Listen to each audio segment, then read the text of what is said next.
Classification algorithm. It is purely classification algorithm based on Bayesian probability. It is based on probability, Bayesian probability. Naive Bayes algorithm is classification only algorithm.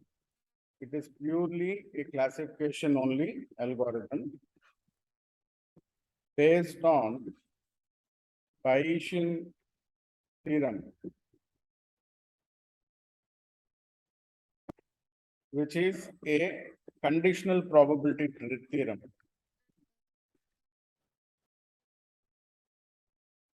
Bayesian theorem or a conditional probability theorem.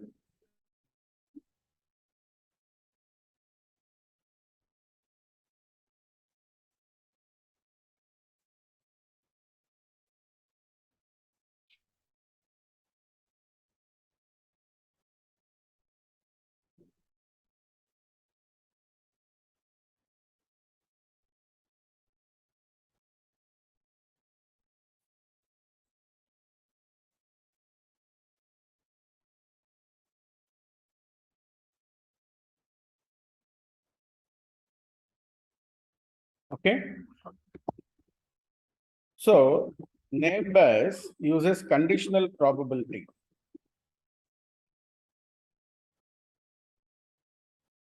Uses conditional probability as its basis. Now, the formula for conditional probability is probability of A given B has already occurred. A given B has already occurred is equal to probability of A intersection B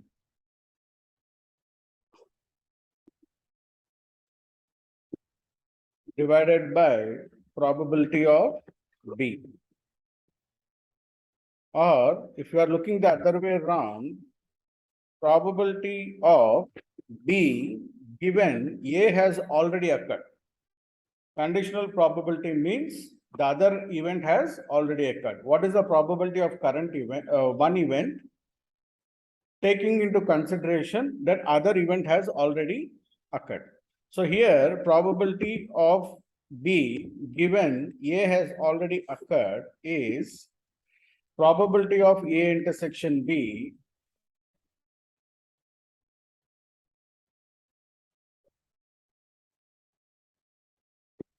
divided by probability of A.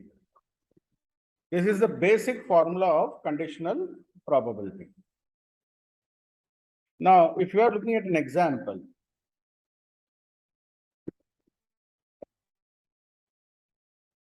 you have drawn a card. What is the probability that it is a 4 and red? You draw a red card. The thing is, you have drawn a red card that is given. You have drawn a red card. That means that is your condition. The event has already happened. Red is the card which has happened. You have drawn a red card. Now you have to calculate what is the probability that the red card is 4. So how will you calculate? So it is written like this.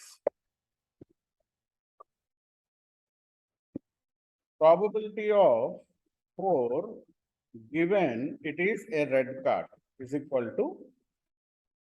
So how will you calculate?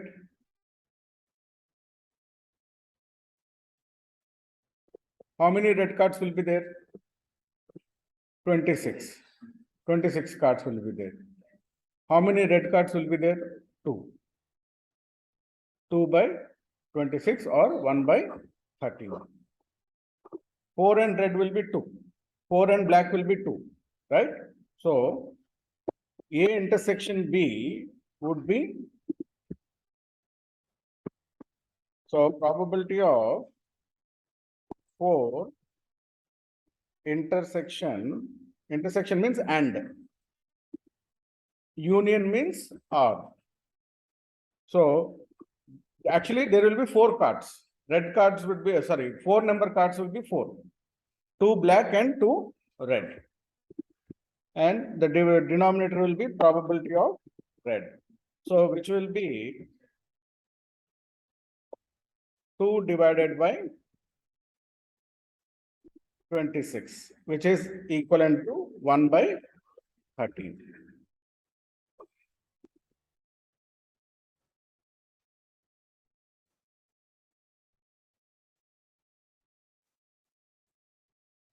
Got it? How the conditional probability works?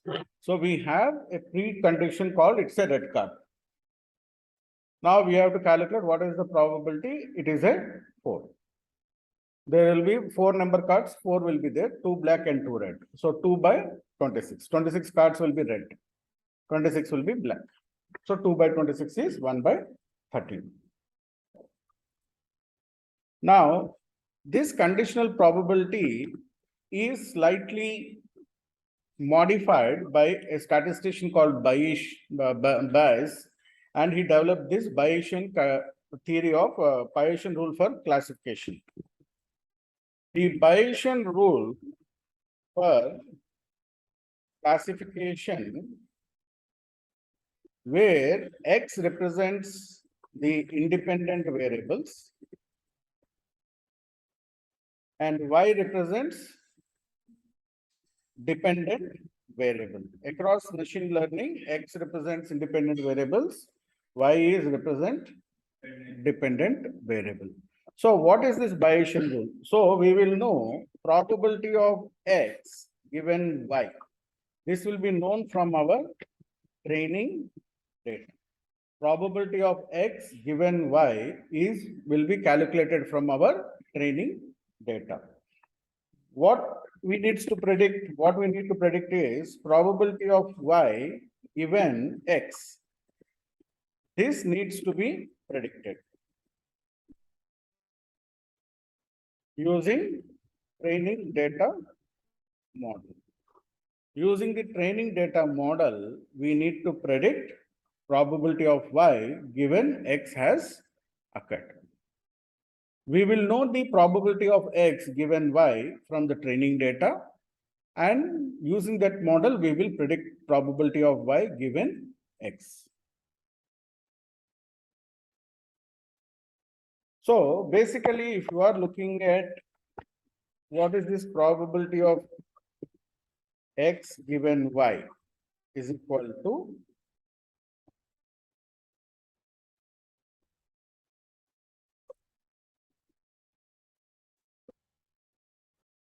probability of X intersection Y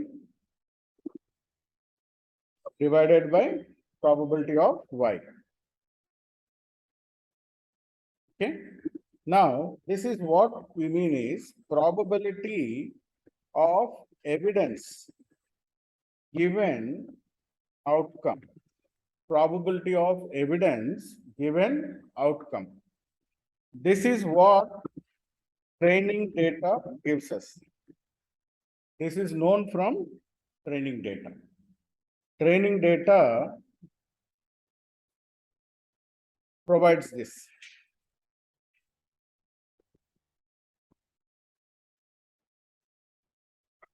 Okay. So probability of evidence given outcome is what we know from the training data. Similarly,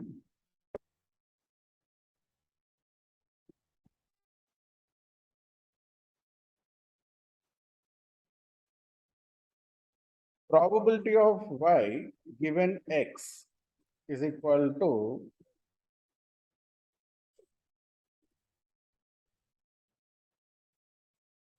probability of X intersection Y divided by probability of X. Or simply probability of outcome given evidence. This need to be predicted. This needs to be predicted.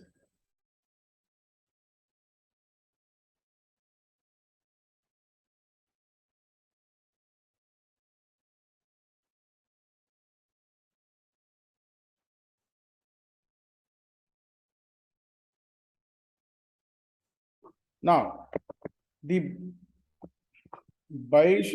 We are predicting the independent variable based on the, so we predict the independent variable based on the second one. No. Second part, we are predicting a dependent variable. Probability of y given x has occurred. Given x has occurred. Occurred means what? We know the probability of x, right? If something has occurred, we know the probability. The left side of the given is what we have to predict. Right side is what we know. In the other instance, we know the probability of y. We don't know the probability of x. We are calculating for individual events. So I send you the calculation sheet. Once we do the calculation, you will understand. Now, the simple naive Bayes rule. The naive Bayes rule for classification. So the Bayesian rule is different and naive Bayes rule is different. We are going to use naive Bayes rule. The naive Bayes formula is this. Probability of y given x is equal to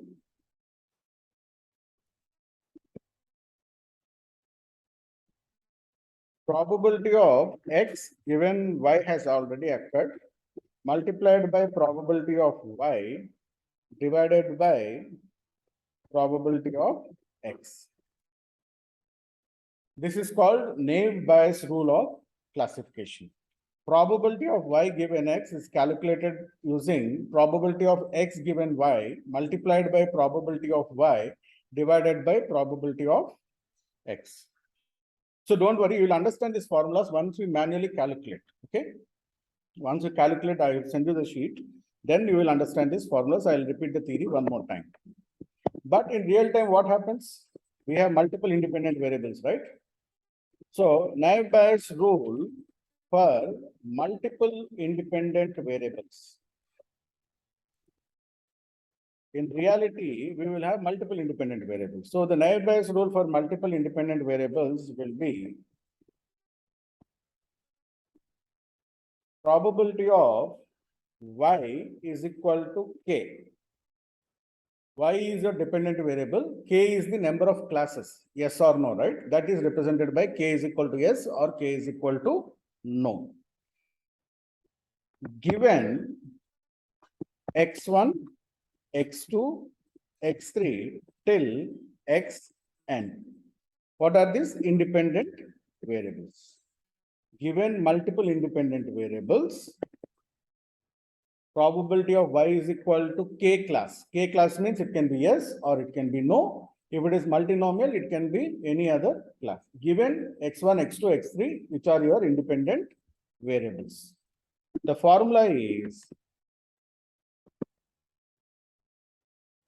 probability of x1 given y is equal to k multiplied by probability of x2 given y is equal to k multiplied by probability of x3 given y is equal to k,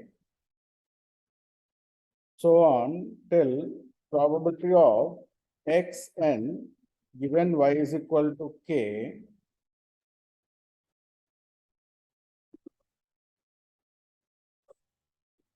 multiplied by probability of y is equal to k divided by probability of x1 multiplied by probability of x2 multiplied by probability of x3 till probability of xn. So this is the formula which is used when you have multiple independent variables. This is called naive Bayes rule for classification. Naive Bayes rule for classification. Now, if you are looking at the components,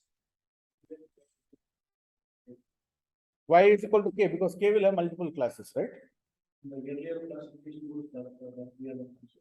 Which one? That is a simple Bayesian rule and condition rule. That is a simple rule for one independent variable and one class. One independent variable. But in reality, it doesn't happen, right? In reality, we will have multiple classes in dependent variable and we will also have multiple independent variables. The formula has to be modified.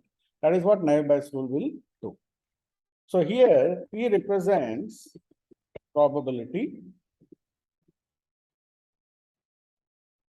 So we have to calculate, if there are two classes, we have to calculate probabilities of y is equal to k is equal to yes, probability of y is equal to k is equal to no. And whichever has the higher probability, that will be your final probability or the final class. So we have to do two calculations. If there are more than two, we have to do as many calculations as done. And whichever has the highest probability, that will be the final predicted class.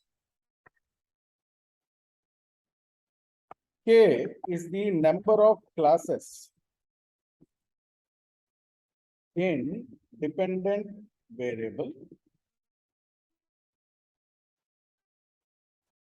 x1, x2, x3 till xn, we call them as independent variables. And y is your dependent variable. This is the formula composition. Now, if you are looking at the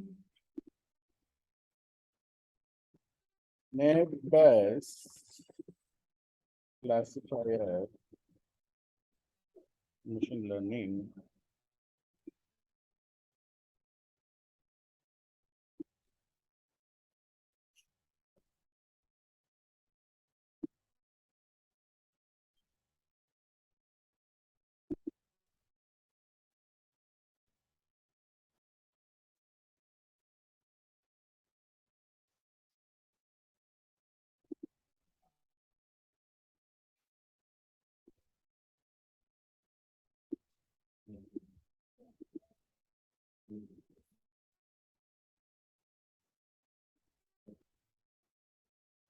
so this is a formula: likelihood, class prior probability, predicted probability, and posterior probability.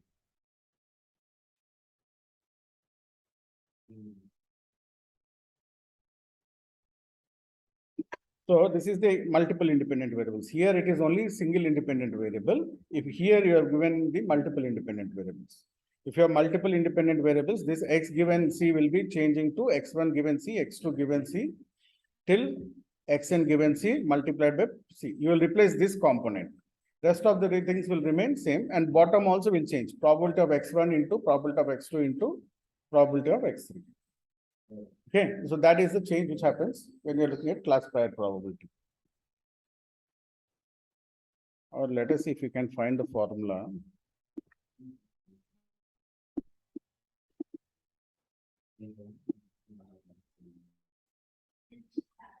Okay, prior.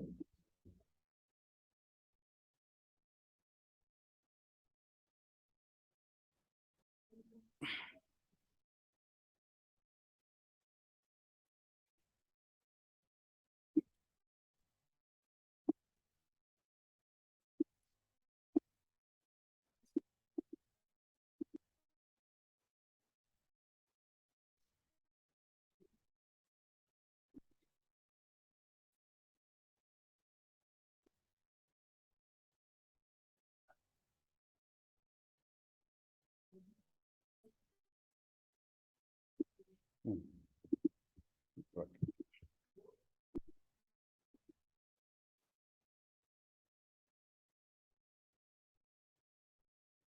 Okay. This is the formula.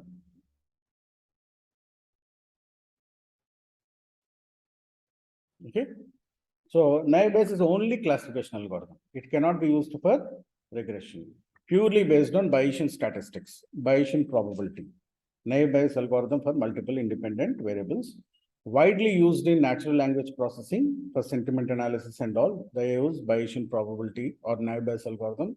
Works very well in text data, particularly in sentiment analysis, such sort of things where even in image classification or when you are doing labeling of images based on an algorithm, where you give an image and you want to know what that image label is, there also naive Bayes has a very good performance.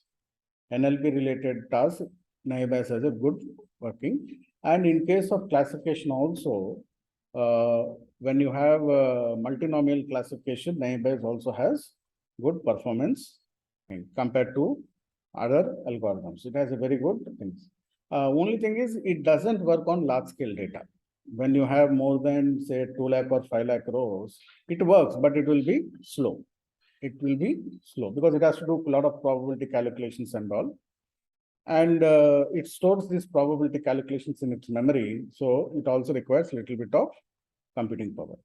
When you give the training data, what it will do is it will start calculating the class probabilities. And then it stores these probabilities in its memory.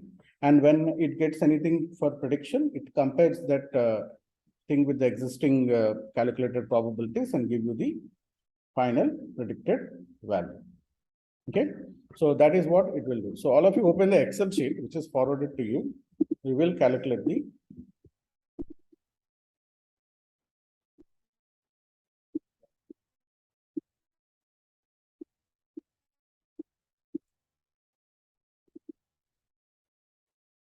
so naive Bayes 1 is what we will use first.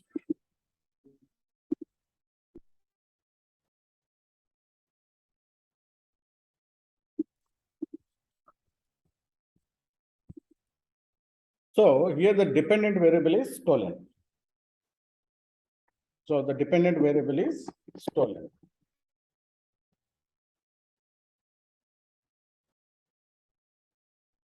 Which has two classes, yes or no. What are the independent variables? Independent variables are the three of them: color, type, and origin. So we need to predict based on these three variables whether the car will be stolen or not. Whether the car will be stolen or not, that we need to predict.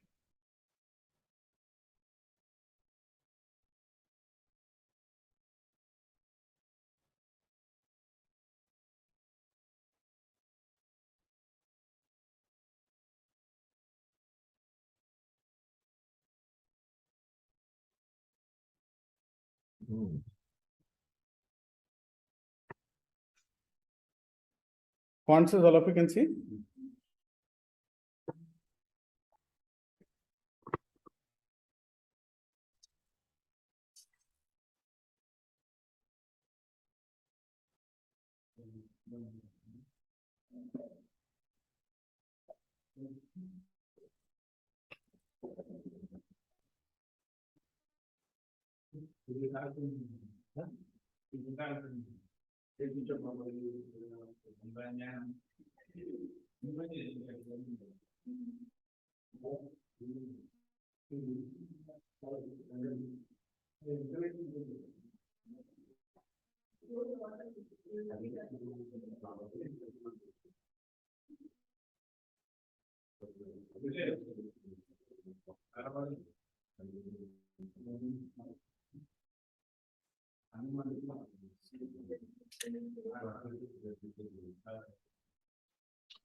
Only here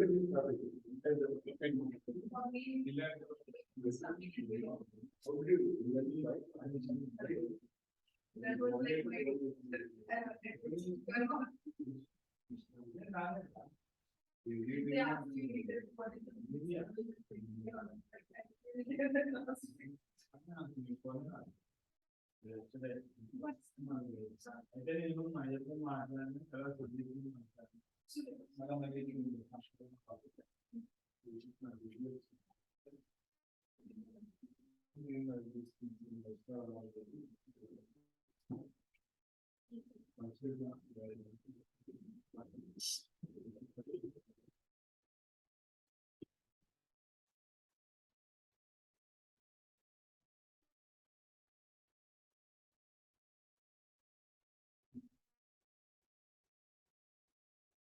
It's clear?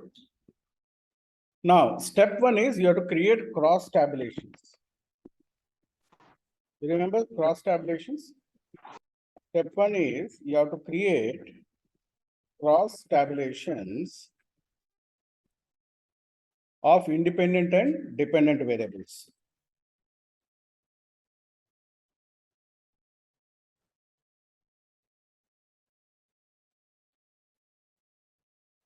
So we have to create cross tabulation of independent and dependent variables.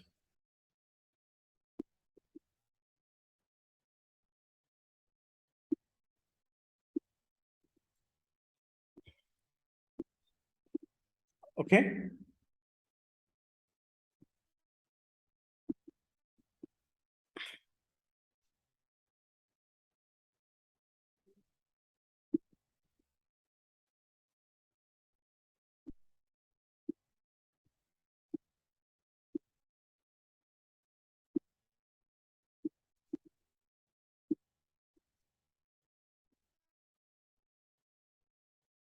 Okay.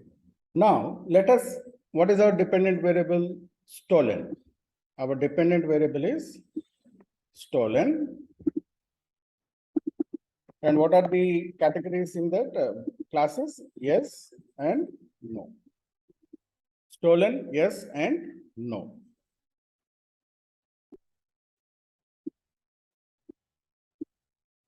Then we have the first variable, which is color. Sorry. We have the first variable, which is color.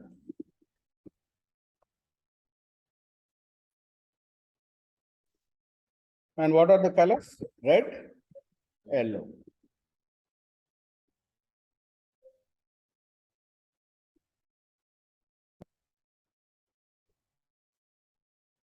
So we have to create a cross tabulation like this.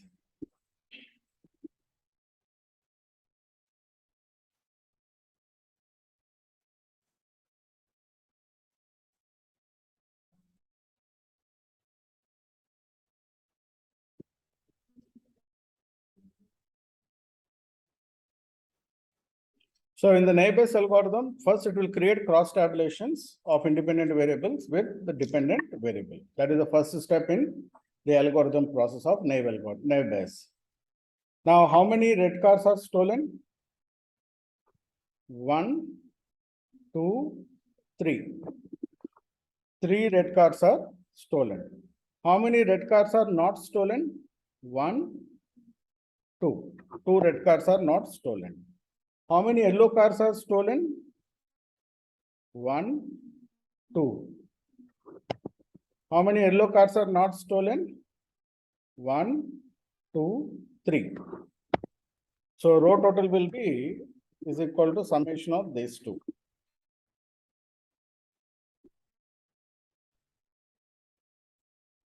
And what is the grand total?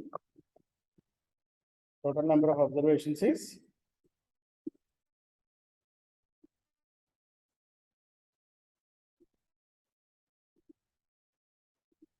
10.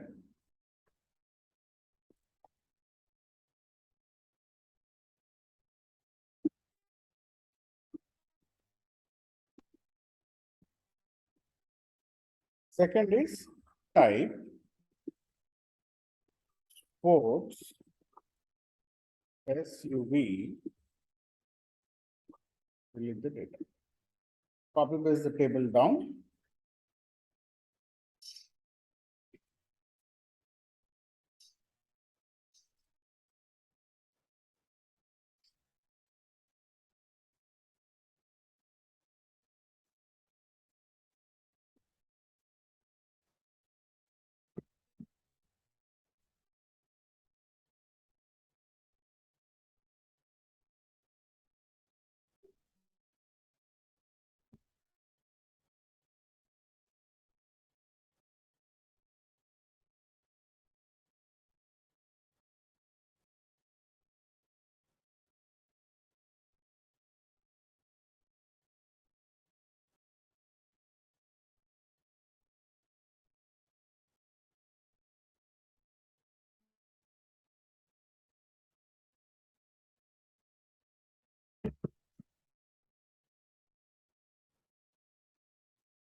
Okay, so how many sports are stolen?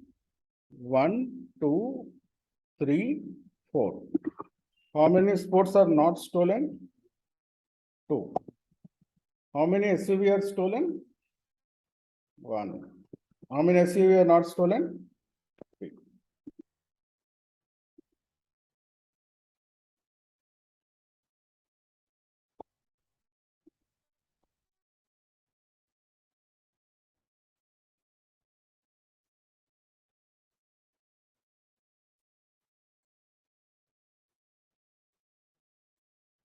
Similarly, copy the table, Control C, one row gap, paste it down.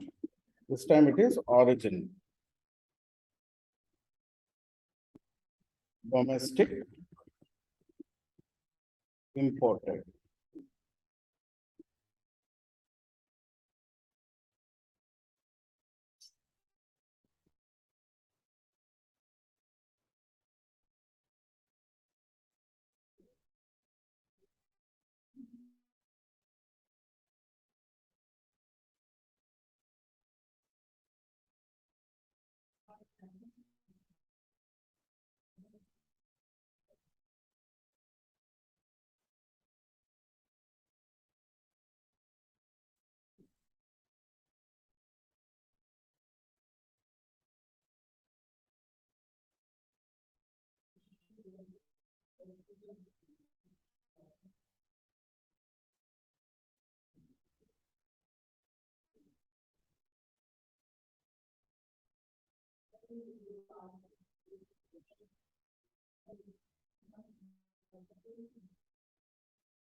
So how many domestic are stolen? 2. How many domestic not stolen? 3. How many imported are stolen? 3. How many imported not stolen? So we have created the cross tabulations. Okay. Once these cross tabulations are created, then we have to give the question.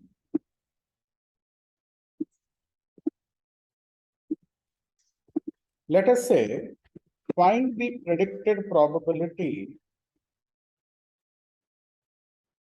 Find the predicted probability if the color, we have to give 3 parameters, right? Color, type, origin.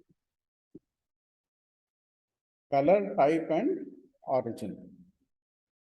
If the color is red, type is domestic, and origin is, type is SUV, and origin is domestic, what is its probability of stolen? What is the probability of stolen? Whether it will be stolen or not. And we have to give the probability also. What is the probability of it being stolen? We have to calculate the probability of it being stolen.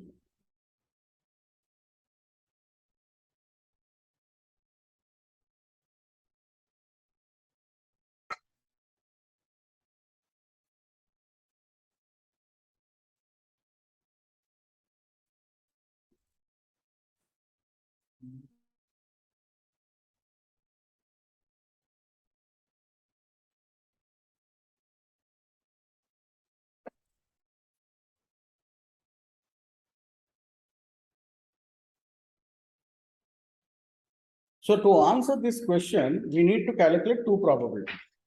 We need to calculate 2 probabilities.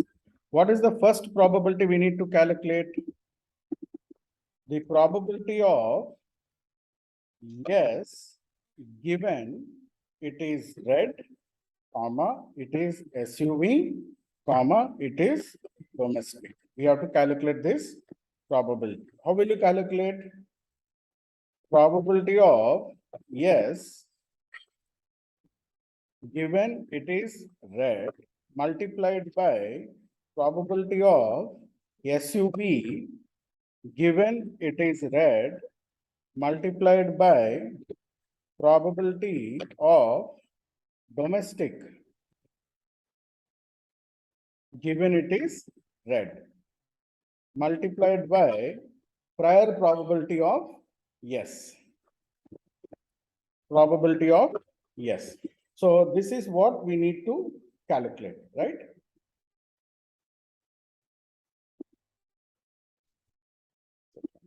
Yes, right.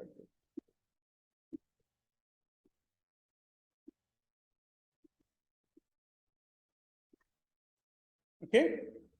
Similarly, you also have to calculate exactly same thing for probability of no. Sorry. Probability of no given red will be probability of no given red. Sorry. Sorry, this is not S. This is what probability of red given S. I made a mistake, 1 second. This is probability of red given yes. Probability of SUV given yes. Probability of domestic given yes.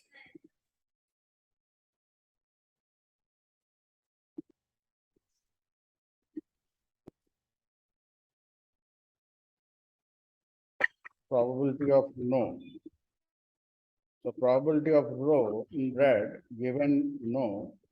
Probability of SUV given no.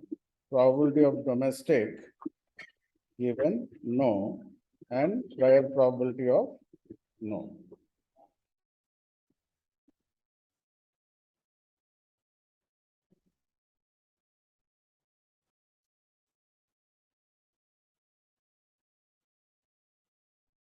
So whichever has the highest probability, that will be your final predicted probability.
Okay, can you calculate? Now we will calculate the first part. Control C, Control V. Okay. For knowing this, we need to calculate multiple things. The first we need to calculate is probability of red given yes. Then we also need to calculate probability of SUV given yes. Then we also need to calculate probability of domestic given yes.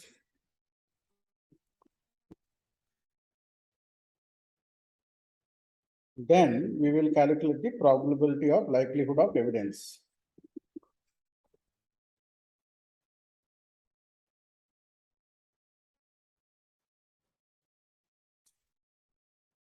Which is nothing but multiplication of all the three probabilities. Then we have to calculate prior probability of yes. Prior probability of yes. Then we will multiply both these things.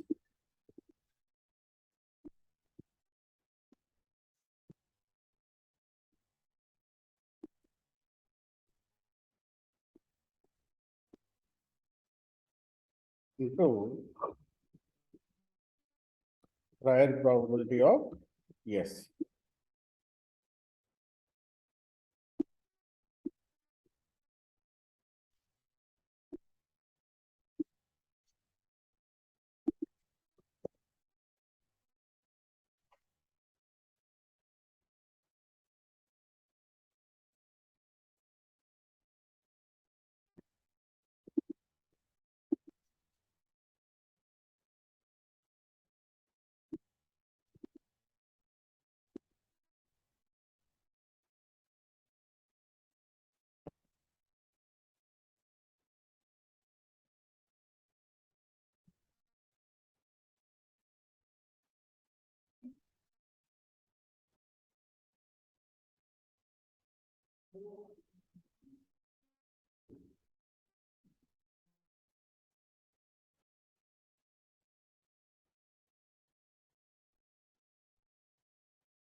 Okay, we calculate.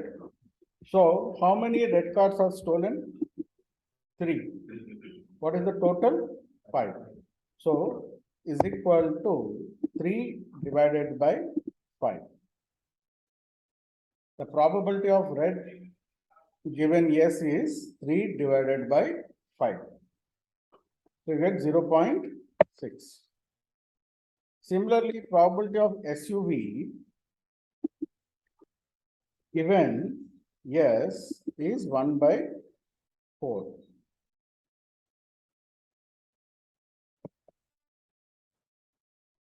Is equal to probability of domestic and S is 2 by 5.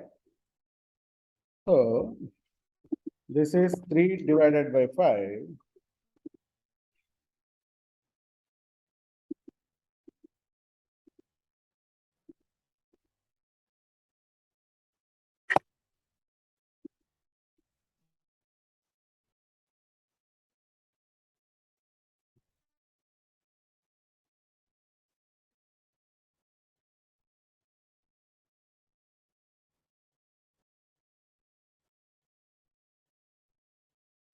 What is the type? 3 divided by 5, 1 divided by 4, and 2 divided by 5. Right? Now, likelihood of evidence is multiplication. 0.6 into 0.25 into 0.4.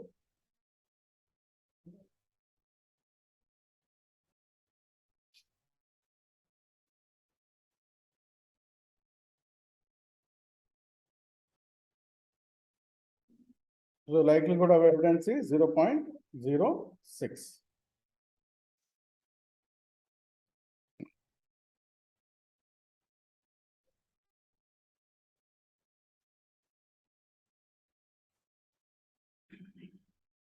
So there are 5 yeses and 5 nos. So prior probability of S is equal to 5 divided by 10. 5 yes and 5 no. Now you multiply 0.06 into 0.5, you get 0.03. So the final probability of yes, given it is red SUV and domestic, is 0.03.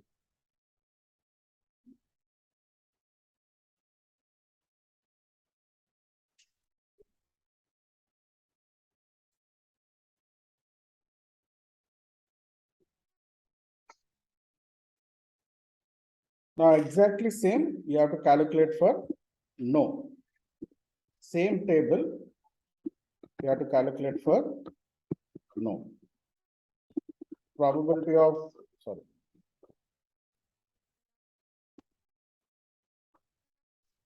So is no, red is no.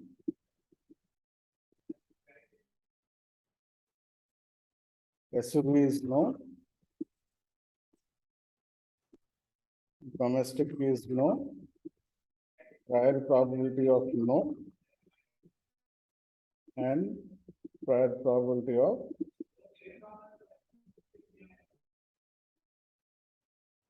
no.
So the final is no, because 0.09 is greater than 0.03. So if the car is red and type is SUV and if its origin is domestic, it cannot, the probability of not stolen is 0.09. Car will not be stolen based on the historical data.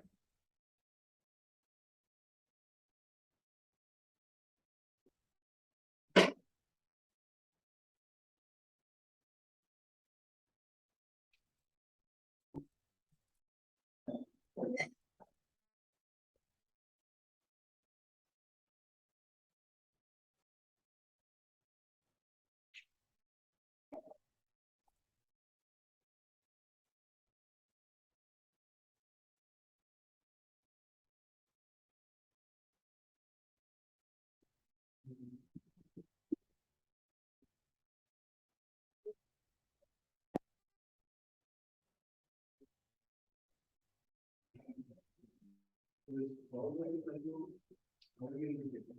Mhm. The probability value is 0.09. That is the highest probability. Among these two, which is the highest?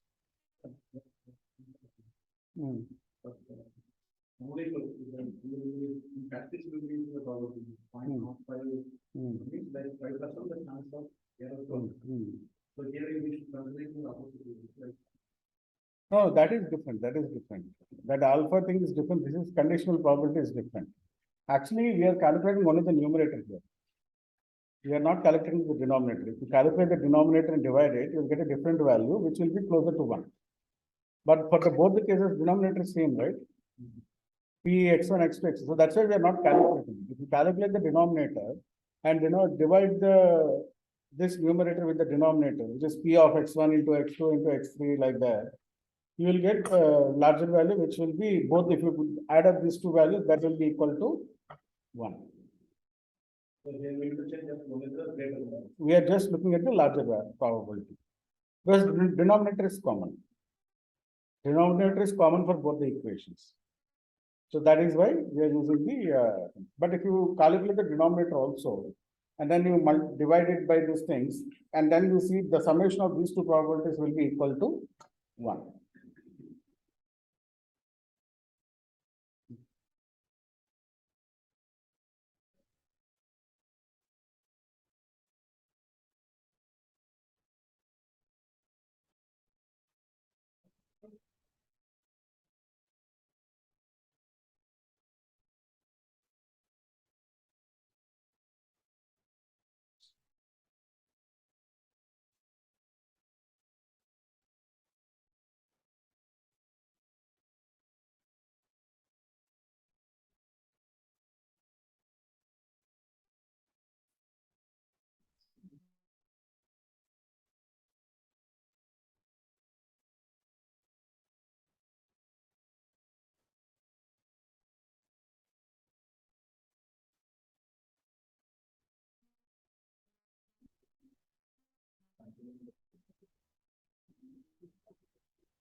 Okay, we'll go to the next calculation. So in the next calculation, we already are given a cross tabulation. We have already been given a cross tabulation. We don't need to calculate. This is the given cross tabulation.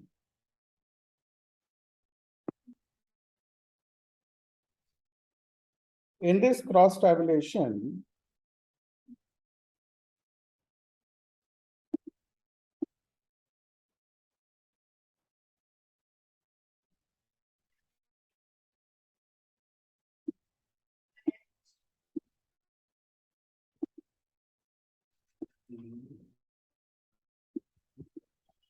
what is the dependent variable?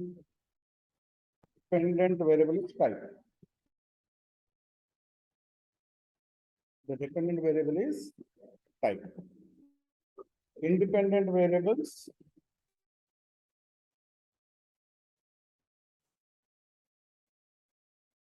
are long,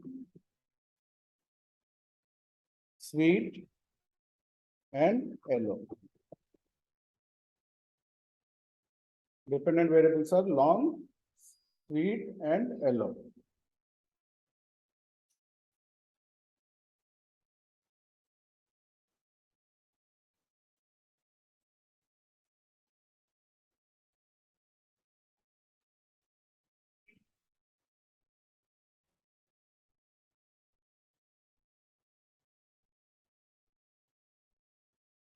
Okay.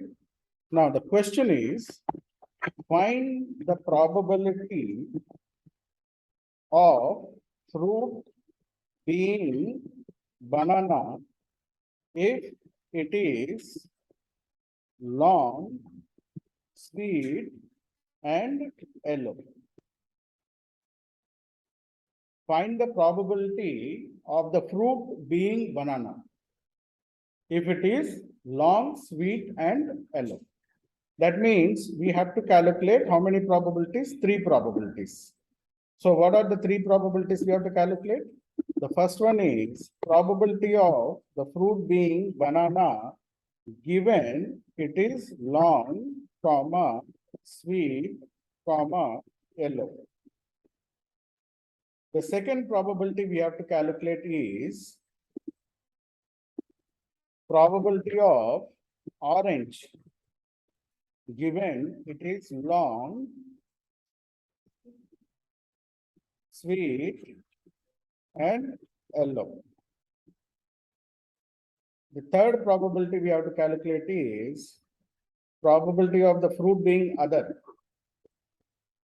Fruit being other, given it is long, sweet, and yellow. So we have to calculate three probabilities, and based on these three probabilities, whichever has the highest we should technically get the first one as the highest probability. If you want to find the exact thing, we want the value, then you have to get the first value, right? So we have to calculate three probabilities. It's a multinomial data. In the previous data, there were only two instances, stolen yes or no. There we calculated only two probabilities. Here we have to calculate three.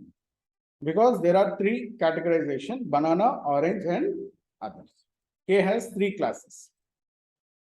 Now, whichever has the highest probability, that will be your final prediction. Now, let us start the calculation. First, we will calculate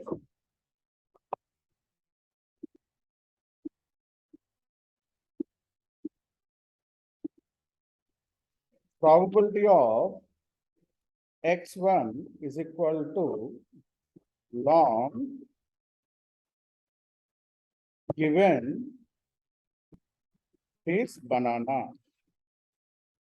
Second, we will calculate the second independent variable is probability of x2 is equal to sweet given it is banana. The third probability we have to calculate is the third independent variable, probability of x3 is equal to yellow given it is banana, right? Then what we have to calculate? We have to calculate probability of likelihood of evidence. Likelihood of evidence.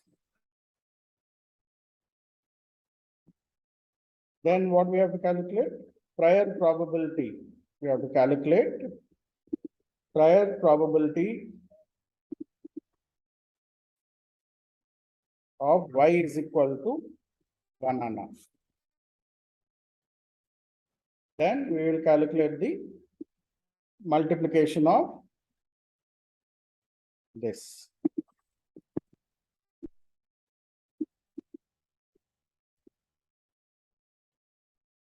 Which is multiplication of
Can you please, profile us? Okay. How many bananas are long? 400 by 500 is equal to 400 divided by 500, 0.8. How many bananas are sweet? 350 divided by 500. 350 divided by 500. How many bananas are yellow? 450 divided by 500. Likelihood of evidence, multiplication of these three, 0.8, 0.7 and 0.9. 504. Now we have to calculate class prior probabilities also forgot. Probability of y is equal to banana.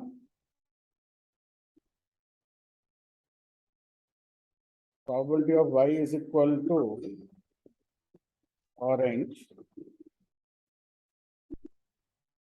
Probability of y is equal to other. So is equal to 500 by 1000 is equal to 300 by 1000 is equal to 200 by 1000. Right? Total fruits are 1000. So prior banana is 0.5. If you multiply 0.504 into 0.5, you will get 0.252.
We have to calculate probability of long and orange, probability of sweet and orange, yellow and orange,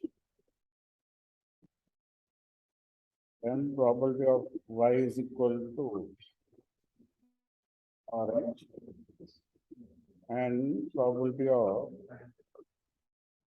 orange, given it is long, sweet and yellow, and prior probability of orange.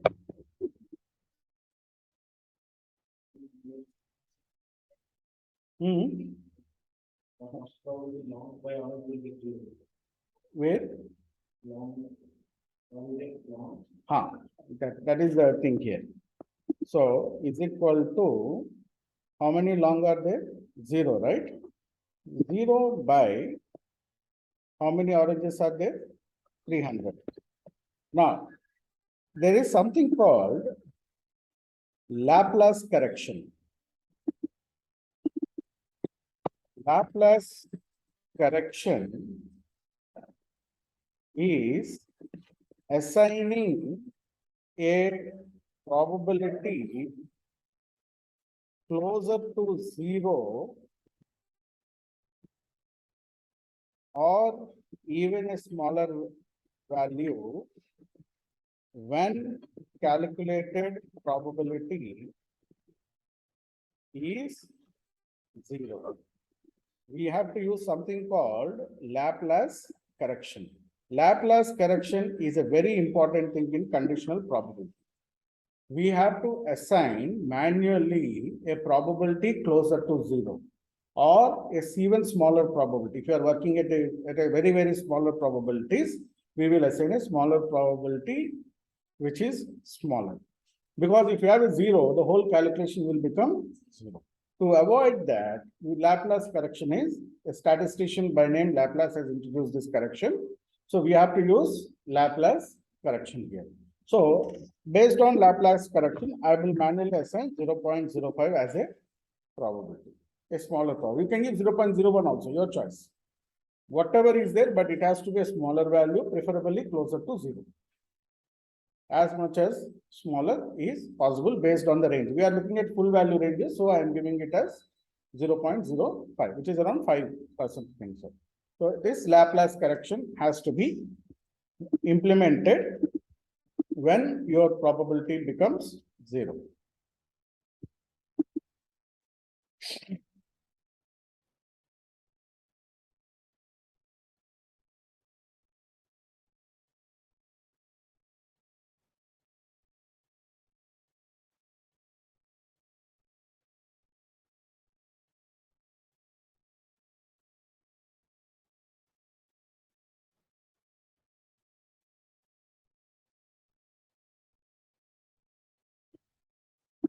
So this is Laplace correction.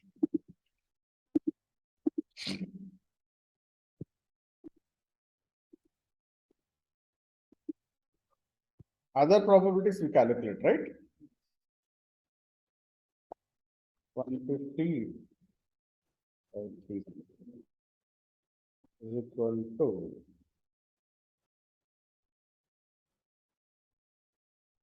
300 divided by 300 equal to this into this into this. Of the orange is 0.3.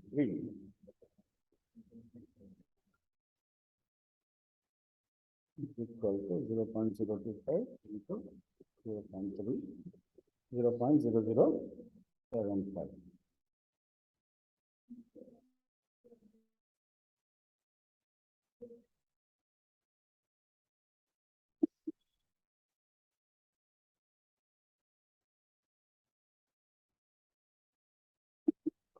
Is equal to 0.0075. Now you repeat the same calculation for other.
Long and other is 100 by 200. Wheat and other 150 by 200. Yellow and other 50 by 200. Likelihood occurrence.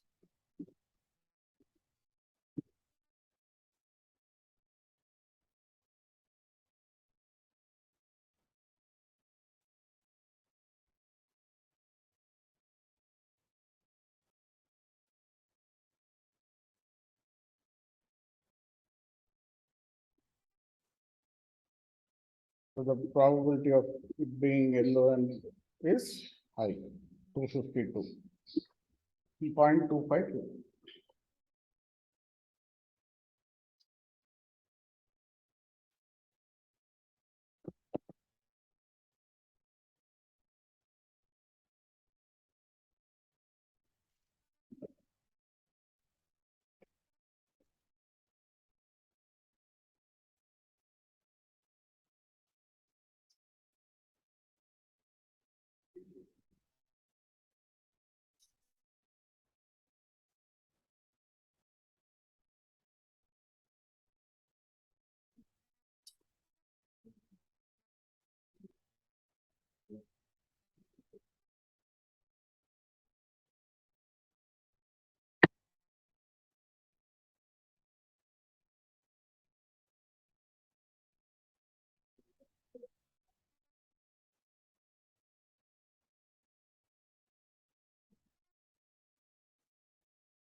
Alright, so this is the fundamental of naive Bayes, which is a very important algorithm, which is purely a classification based algorithm. So we will work on some new data today. Check if you have any data sets. Classification data sets.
Hmm.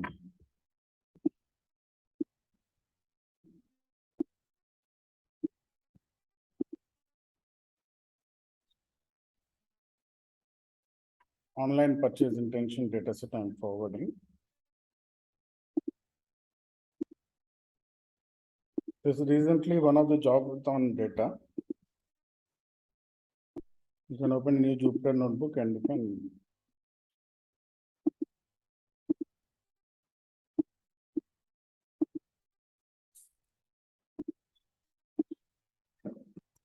online proper intention data set.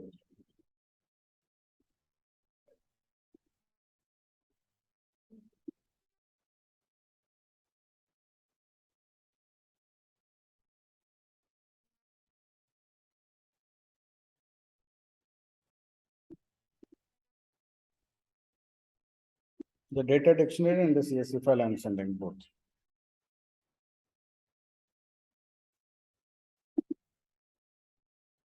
Create a new Jupyter notebook and then open this file.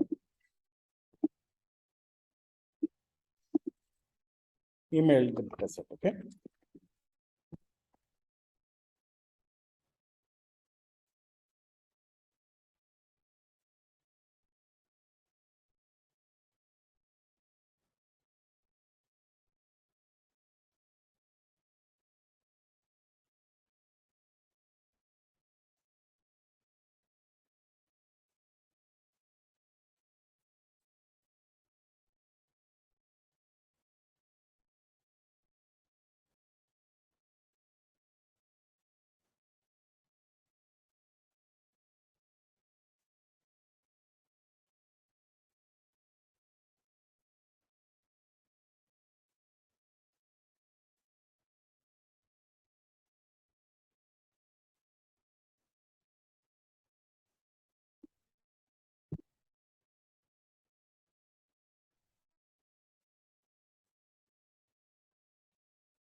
So 12,033, 330 rows with 18 variables.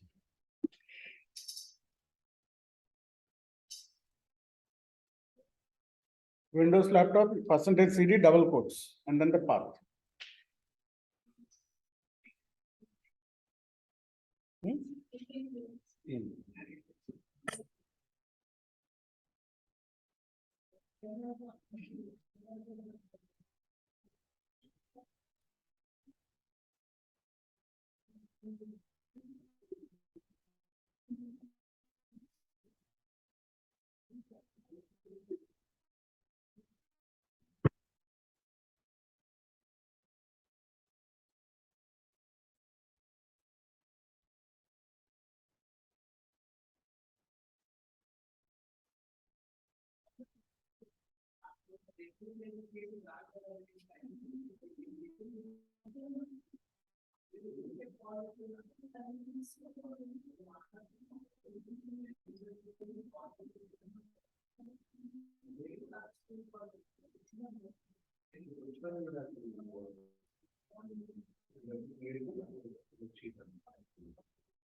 Now we have to do the.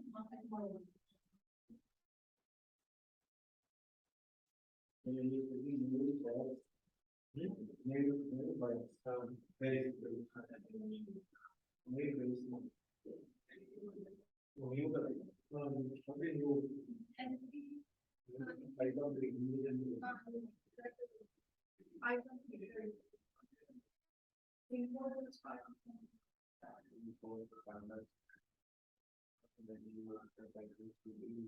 Well, that one, what I was reading, I mean, that is a part of the file.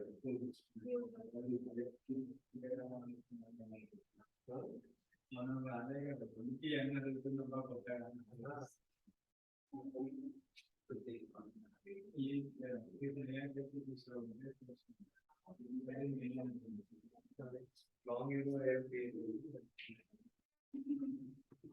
Okay, imported.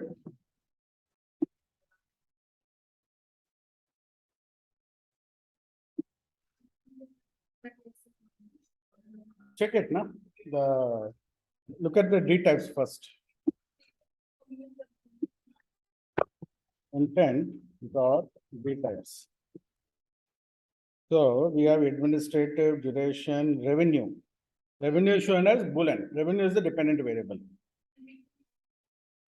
Yeah, that is okay, but the dependent variable, if you look at the text file, which I have forwarded you, there the descriptions are given, right? Here, the revenue attribute is the class label. clearly defined, right? So 10 numeric and 8 categorical variables. Revenue attribute can be used as class level. That is a dependent variable. So find out how many are there. How many true, false are there? Boolean means it will be in the form of false and true. So how many false and how many true are there? Value counts.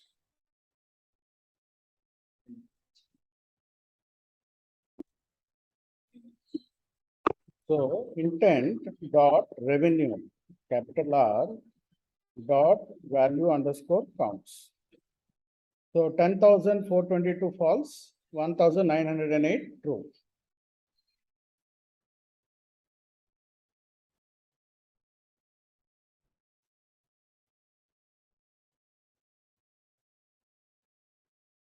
Got it?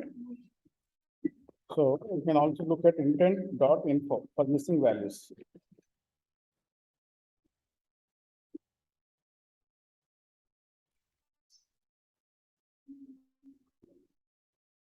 No missing values, right? 12,330, there are no missing values.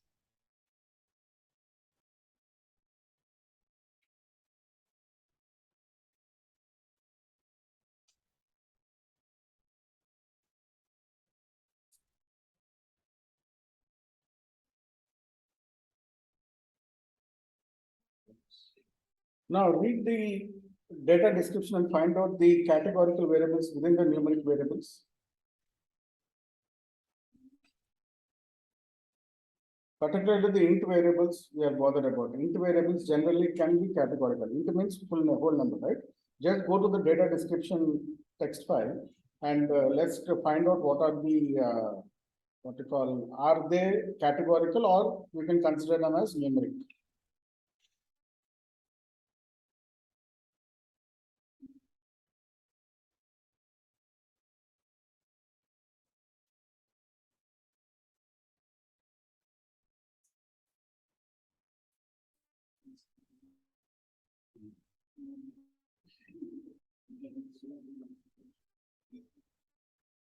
Focus on int. Floats you can ignore because floats means it's purely number.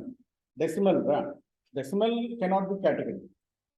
Decimal cannot be category. We are bothered about the ints. So administrative, is it numeric or categorical? Int administrative. So if I go with the data description.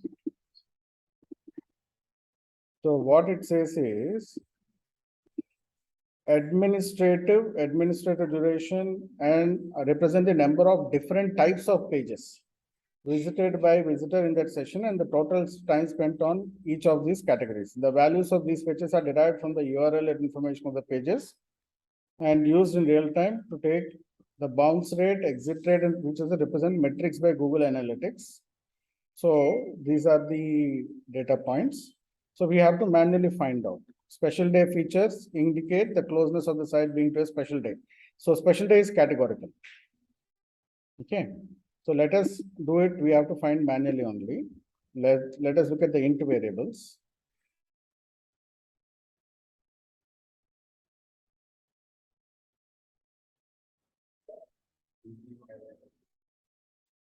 Operating system categorical, browser categorical, region categorical, traffic type categorical, right?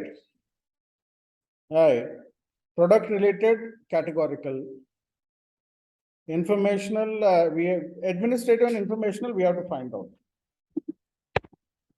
Intent dot administrative dot value underscore counts. So administrative have 26 categories.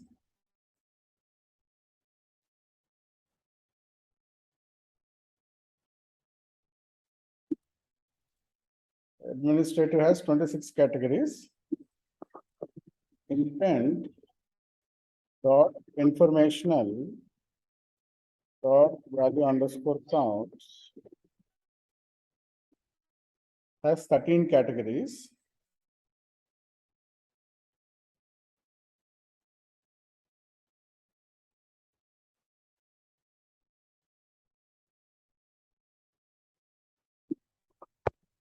Intent dot product related dot value underscore counts. Product related, we have many, 311 are there.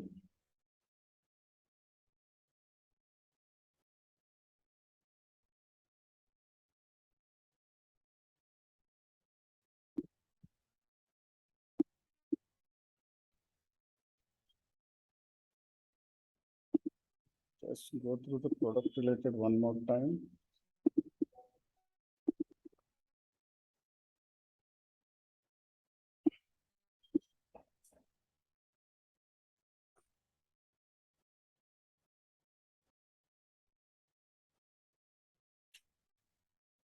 So number of different types of pages.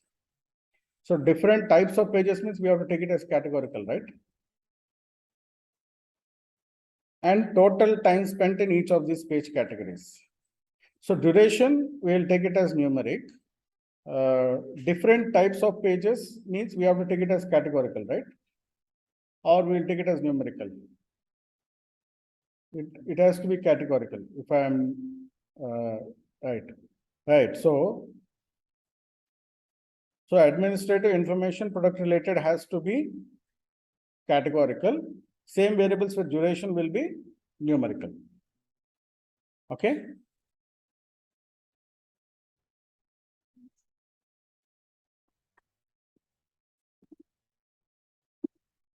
Rest of them, brown and all, we are pretty sure they are categorical. There is no ambiguity about that part.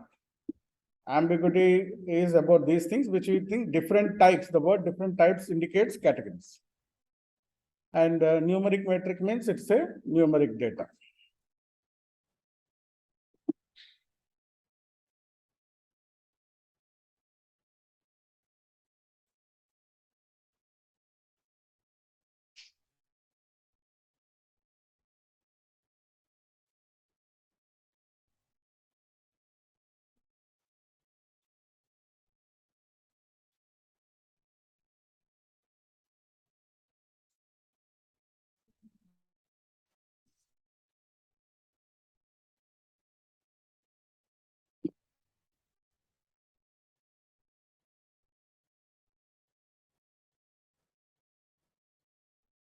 Generally, we might have to do data compression here. Because product related, there are one and all, we have to put them as miscellaneous or others. So let us see if the model doesn't fill, then we will do with the compression part. Okay, if there is some model problem, because there are 311 categories, but you see 111, that all can be classified into anything. I think most of it, anything less than 100 can be classified as miscellaneous or others. Thereby, we can compress the categories. So that decision we will take after the model is built. If it is not performing to our expectation, then we will do that.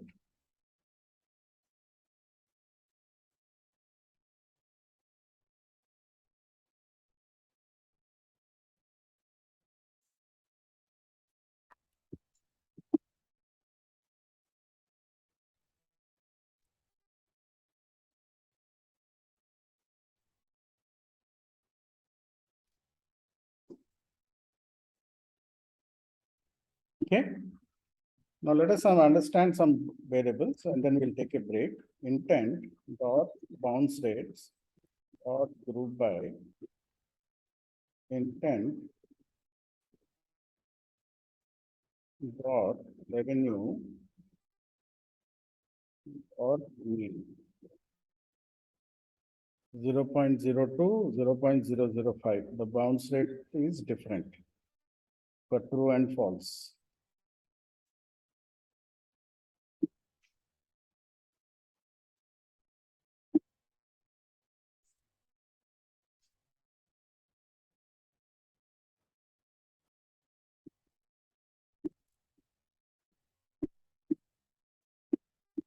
What is this page values?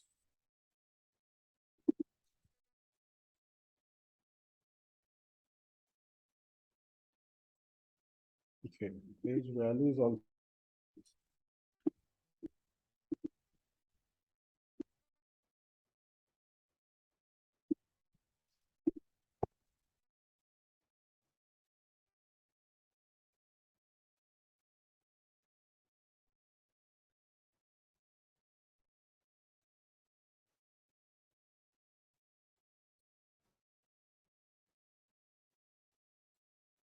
Oh, it's very high, 27.26. False, it is 1.97 value.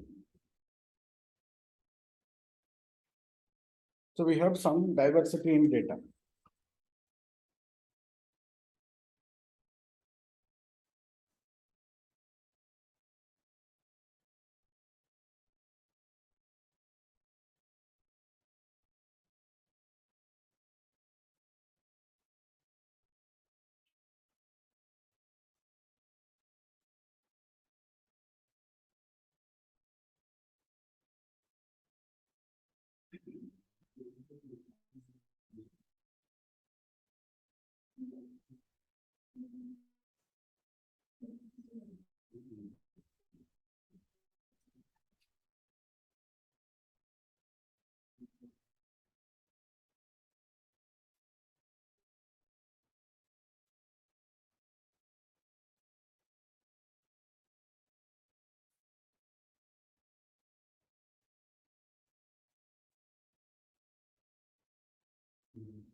The revenue share is true or false.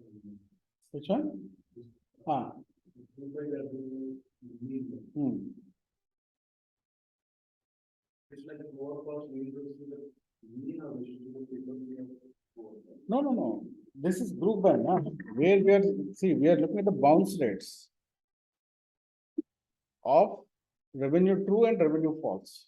You have to look at the numeric value. So what happens is there are two types of bounce rates, right? Bounce rates true and false. So split the data, filter the data.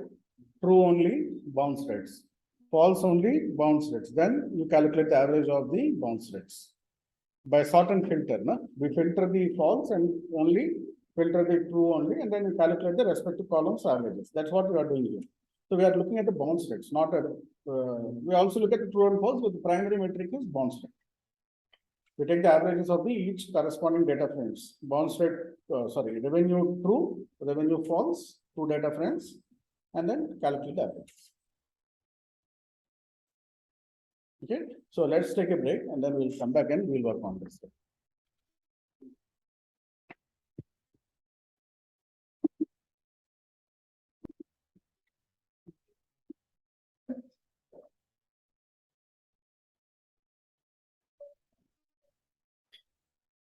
So we have done some group buys. Let us do some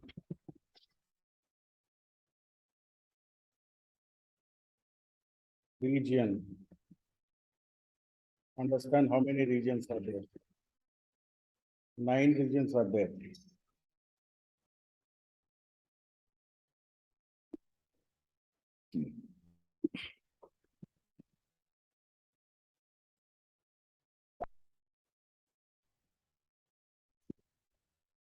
Browsers, I think there are 13 browsers.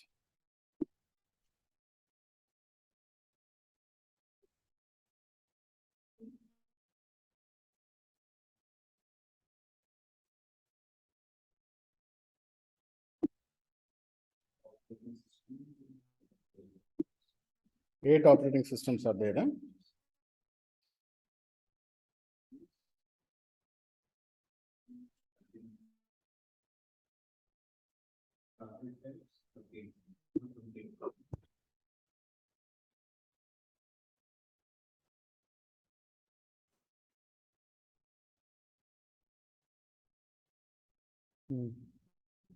So let's null the average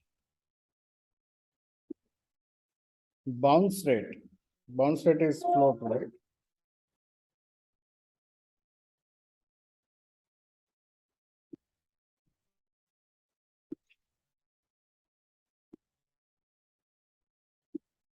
the average bounce rates of revenue false or true are equal.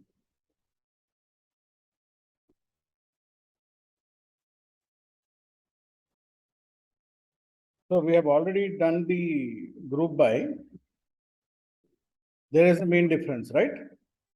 What we have to check is variance difference.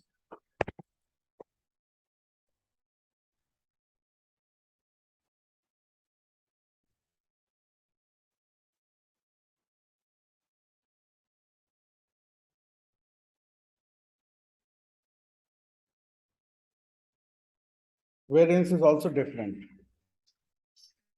Variance is also different. The null is no significant difference in average bounce rates of revenue true or false.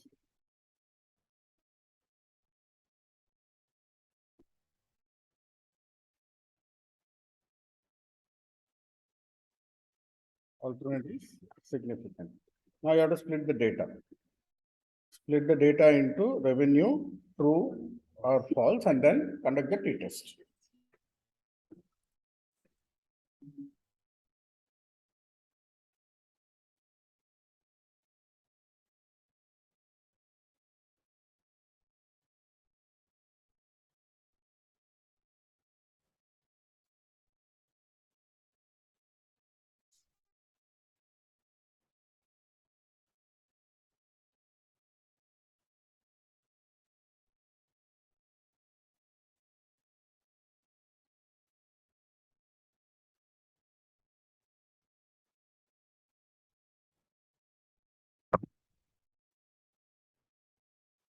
So revenue T is equal to intent, the square bracket, intent, dot revenue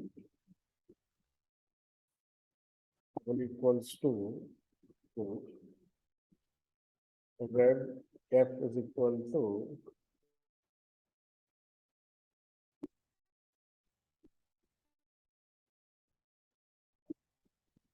false.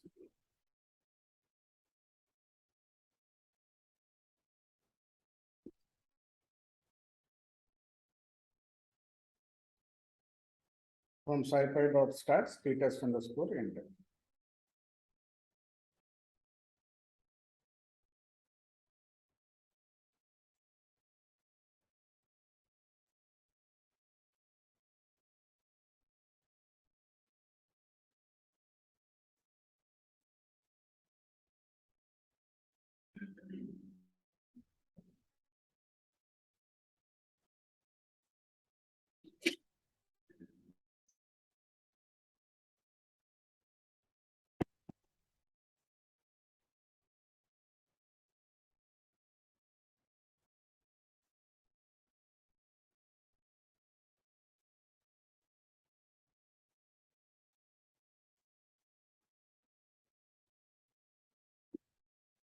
T-test underscore ent, rev P dot constants, where holds, what constants, equal underscore var is equal to false.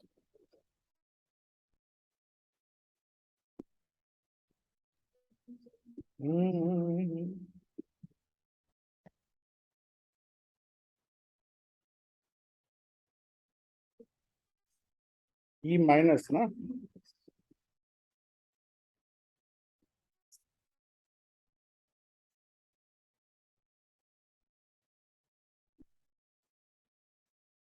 Hmm?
Okay. One more test, test null. The average exit rates for revenue true or false equal. So do the group wise and then directly do the test because data is already split. Group by, do the group by and then conduct the test.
No, at the time like I'm doing that imported or he went for he will leave that. But we are not ready to do it. We will next.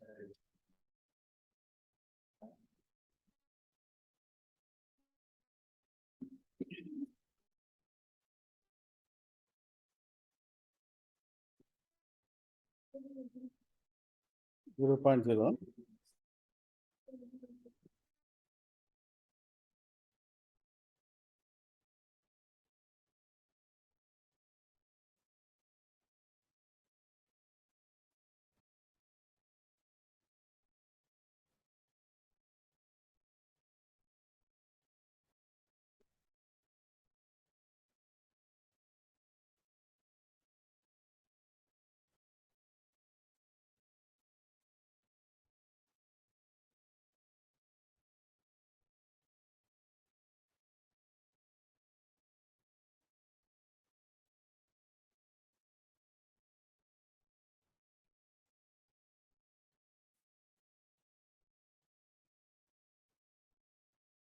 P value 0.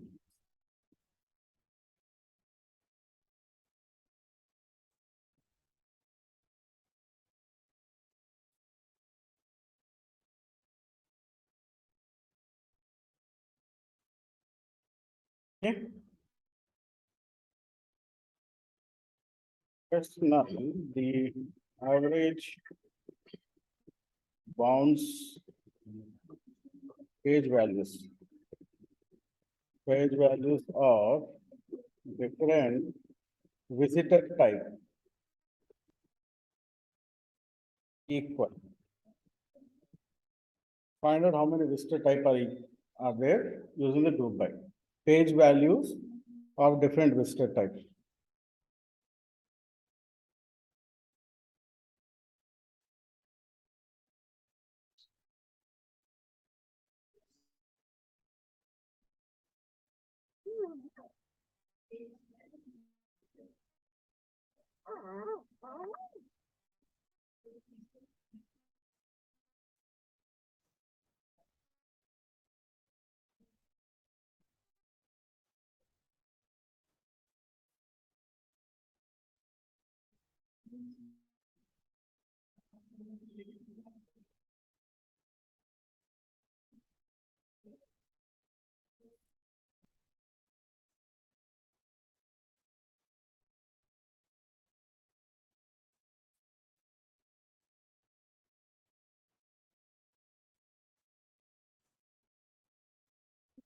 Three types are there. So what we have to use?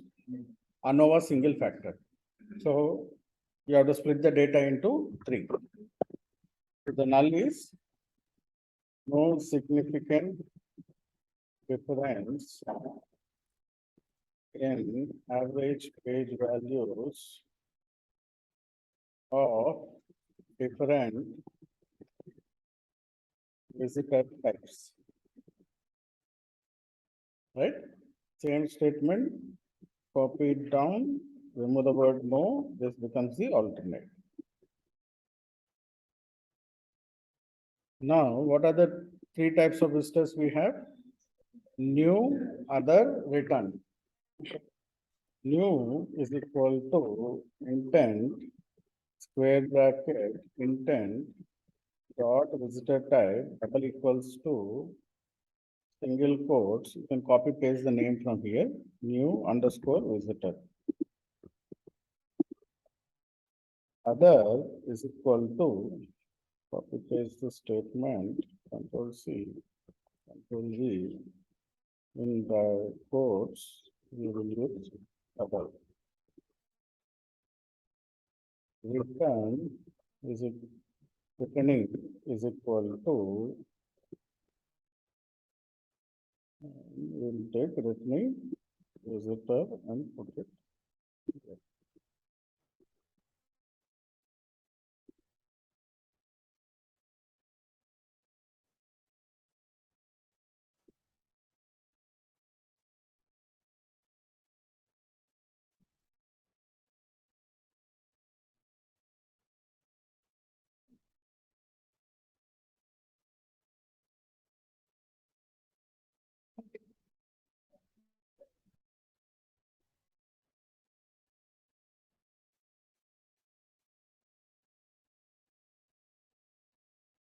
So SciPy dot stats f underscore one way.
From SciPy dot stats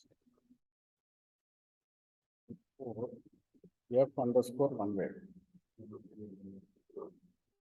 F underscore one way, new dot page values, comma, other dot page values, comma, returning dot page values.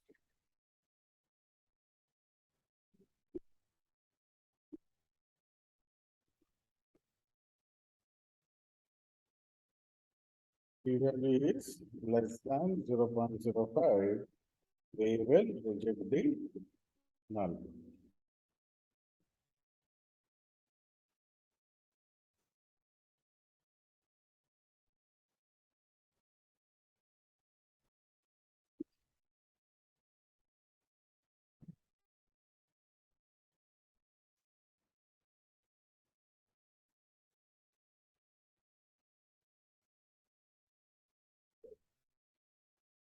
Hmm?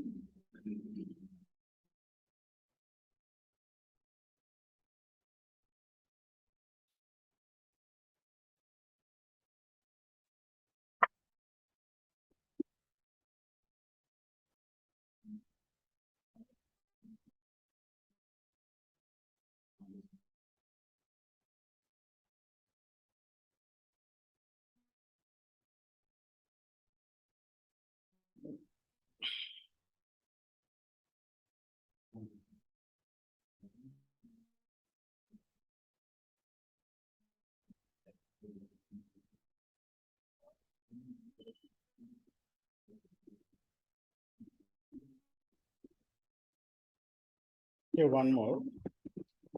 Test null, the average exit rates of different visitor types.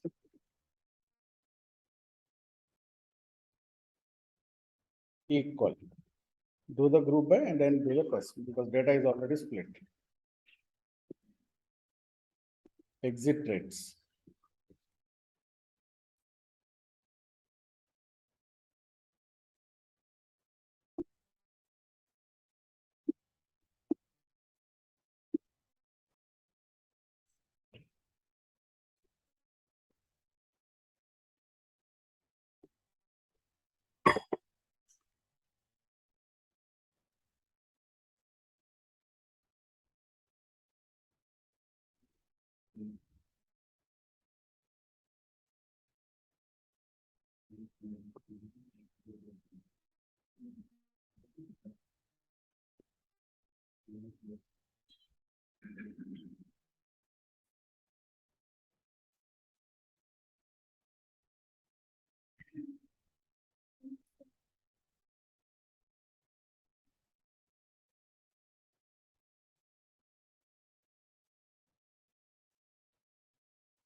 Zero point zero two zero six zero four means. Underscore one way. New dot exit rates, other dot exit rates, comma, returning dot exit rates. Yeah.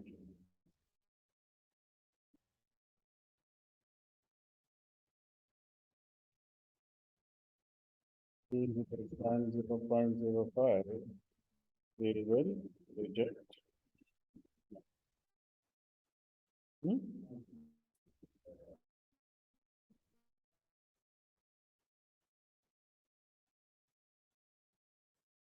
Test null, no association between weekend and revenue. Test null, no association between weekend and revenue.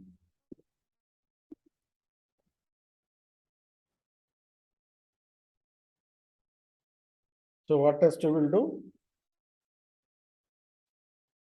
Both are categorical variables, non-numeric. Chi-square test of independence. Further, the input is cross-tabulation. PD dot cross-tab intent dot weekend, comma, intent dot revenue. Cross tabulation.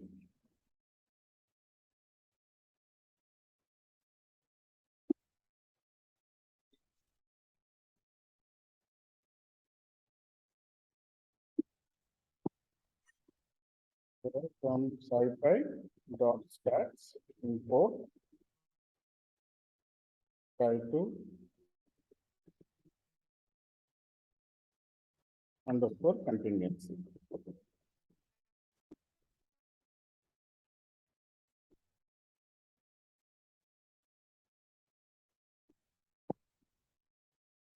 Alice, no association between both variables. Same statement.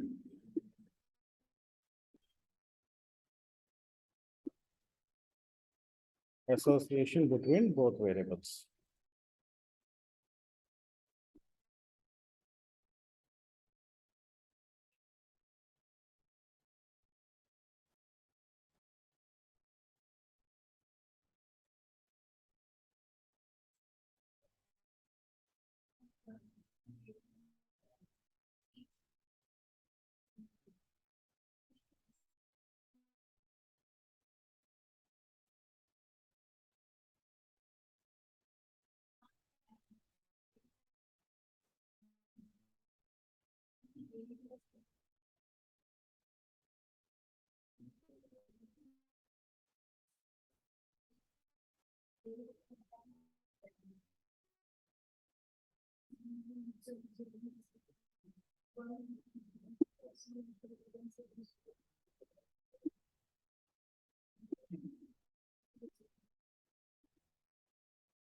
Try to underscore contingency, copy and keep it cross tab.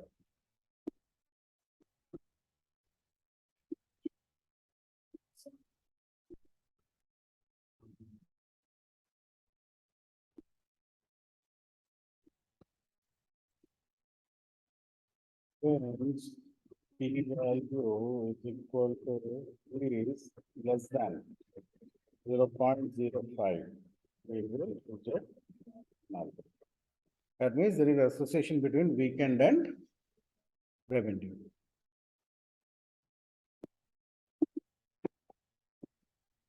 Test null, no association between month and revenue. No association between month and revenue.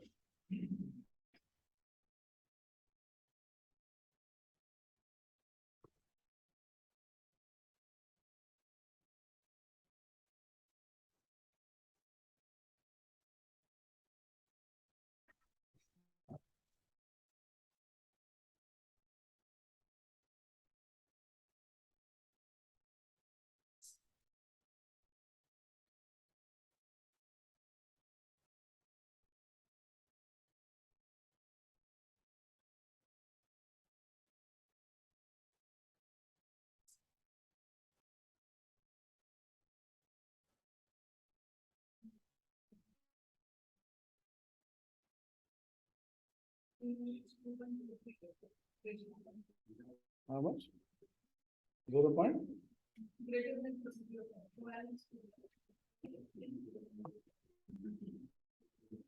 PD dot cross tab intent dot revenue comma intent dot month. So we have revenue and month. Try to underscore contingency.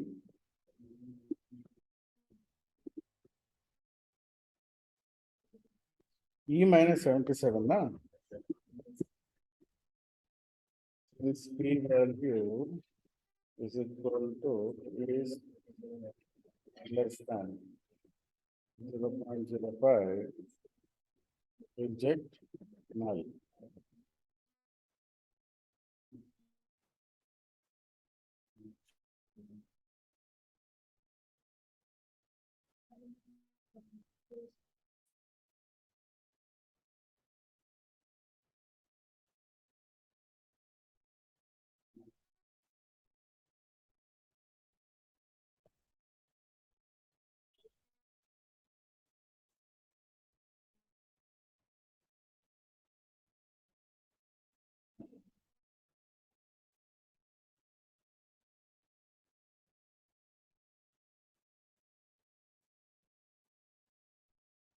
September, October maximum sales, right?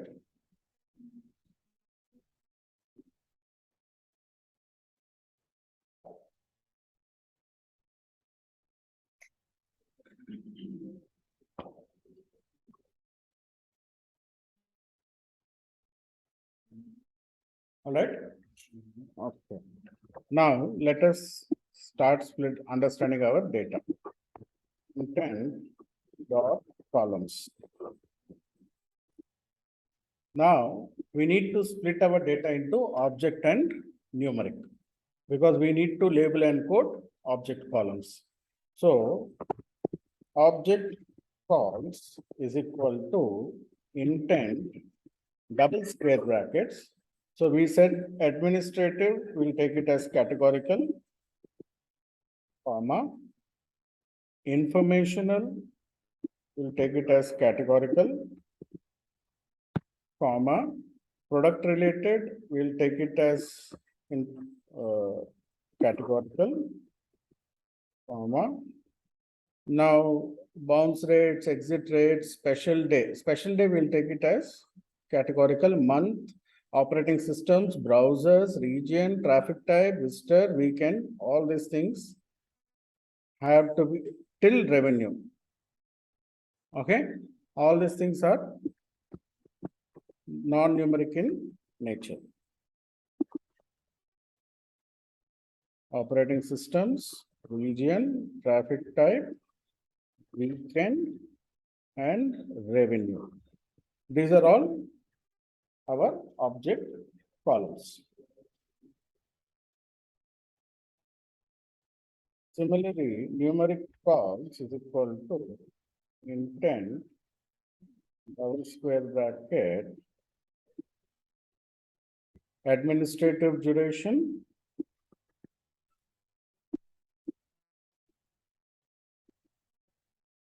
comma informational duration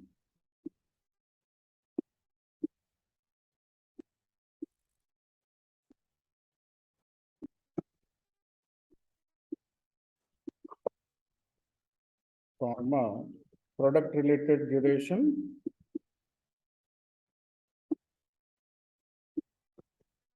all of them, bounce rates, exit rates, till page values.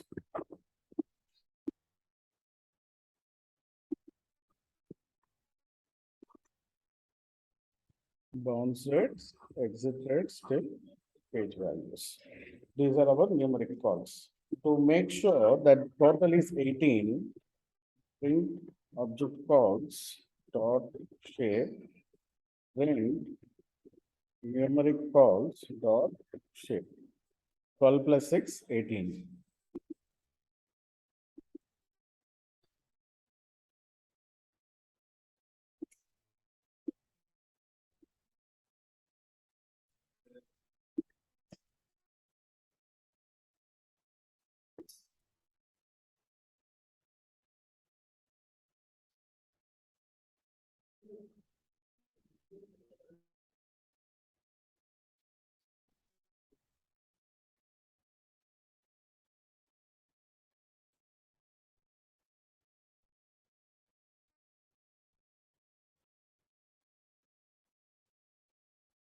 What is special day? Anything in terms of special day we need to worry about? Special day, where is special day? Which indicates the closeness of the site visiting time to a specific special day, in which the sessions are more likely to be finalized with transaction. I think it is categorical or numerical. 1 second. Intent dot special day dot at 0 and 1, okay.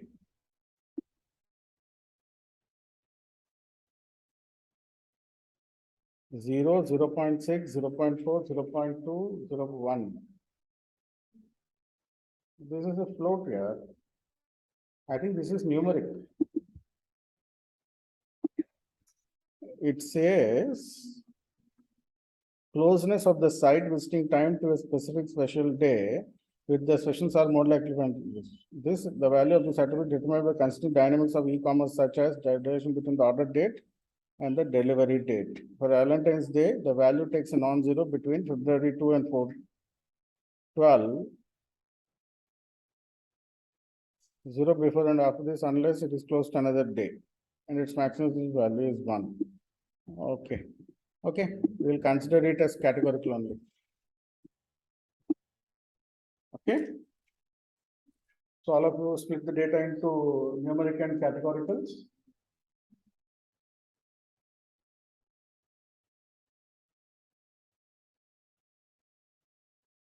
Okay. Now on object calls, we will run label encoding. From sklearn dot pre-processing import label encoder. LE is equal to label encoder null brackets. Object calls dummy is equal to object calls dot apply LE dot fit underscore transform.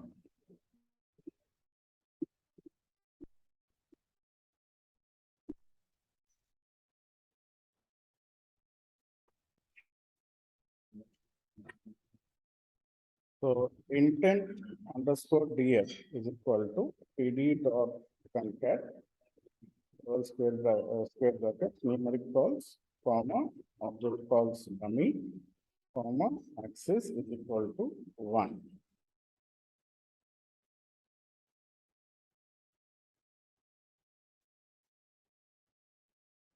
So all of you split the data, right?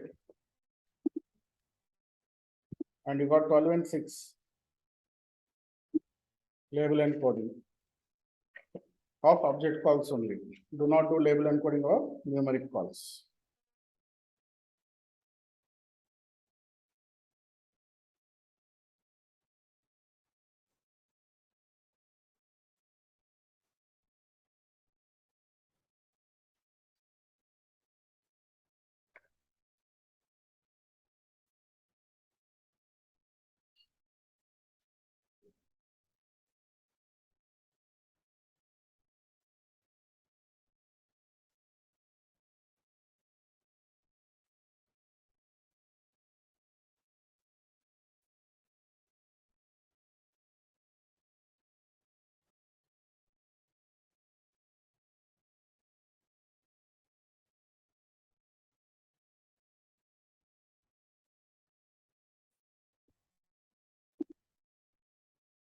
All right.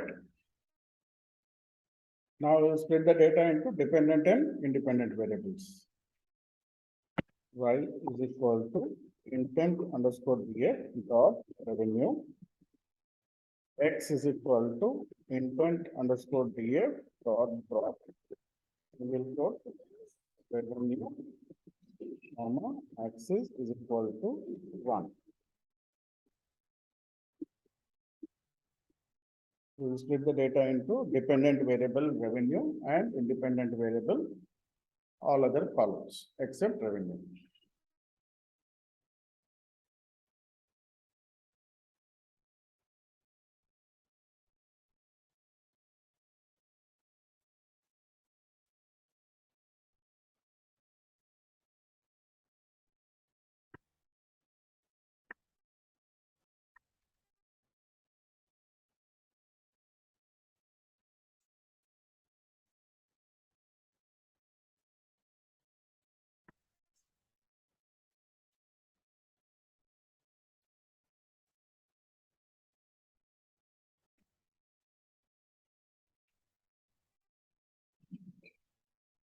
Okay.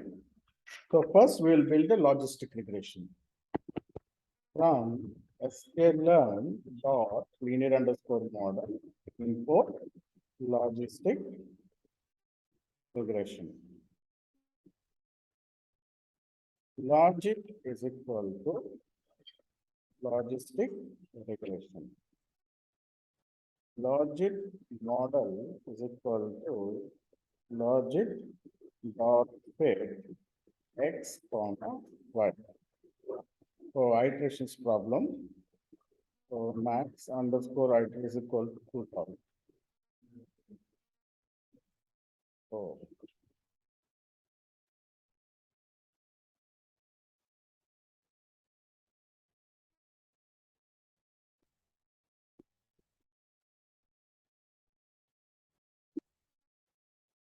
Logic model dot score x comma y 88.36. The accuracy is 88.36. Because I gave 10,000 iterations, because iterations error came, right? So logic predict is equal to logic model dot predict of x from sklearn dot matrix import plot underscore confusion matrix comma classification report. Import both of them. Plot underscore confusion matrix and classification report. So we have built the logistic regression. We have split by y and x, right? Then we build the logistic regression with max 10,000 iterations. We got 88.36. Now we need to check the confusion matrix. Yeah, coming. Plot underscore confusion matrix is equal to y comma logic. Oh, what is the other? Y underscore true, huh?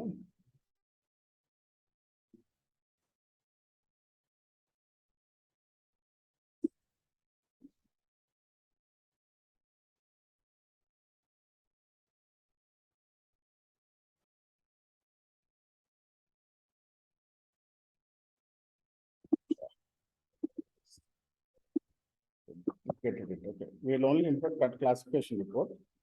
ed dot crosstab y comma logic ready. You got the cross tabulations, right? 1017. So there is no problem. You got a proper confusion matrix. Print classification report I comma logic predict. See, this is the problem. Imbalanced data. Because we have too many false and less true. We will work on imbalanced data. That time we will work again, and then we will see how to balance the data. But in imbalance, this is the problem. The recall and F1 score of the minority class. This is minority class. Will be bad. Overall is good. Overall is good. But true class is less number of observations are there. So the predictive capability is bad. Recall is nothing but sensitivity. True positive by true positive plus false negative. And precision is true positive by true positive plus false positive. Okay, so this is the report. You can plot AOC also. Plot underscore ROC underscore curve. Okay. One more metric we generally use is plot ROC. Run the thing, yeah.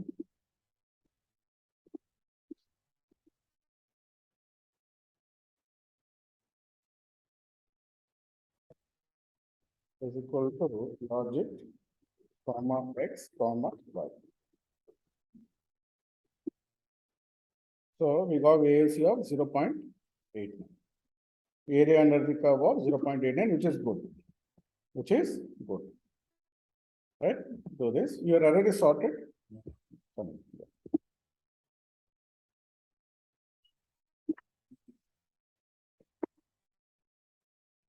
Down, huh? Up. Here, huh? Here.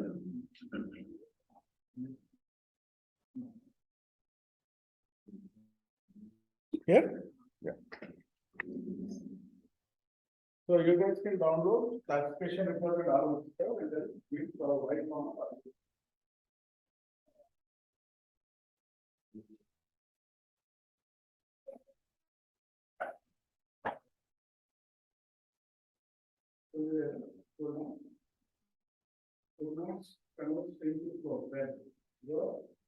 Month Monitoring that you know.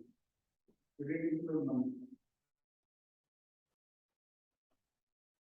You have added a month. So you have running. Now,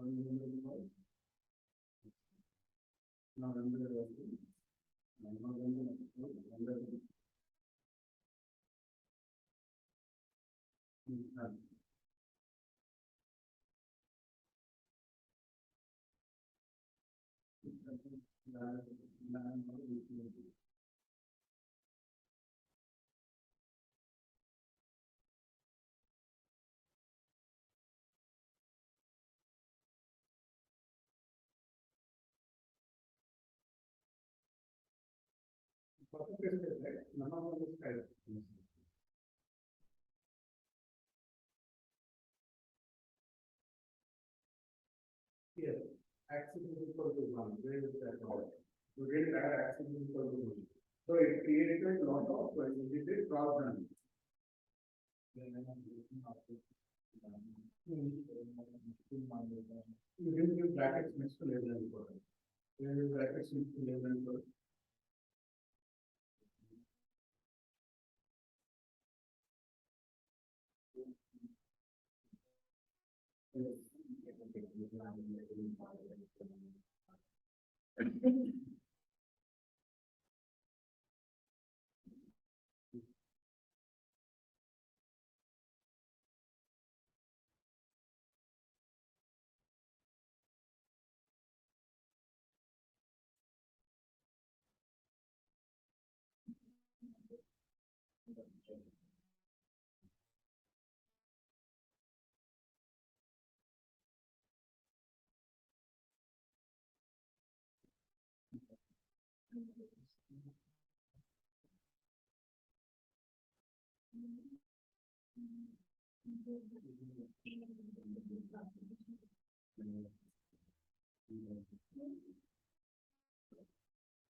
Done.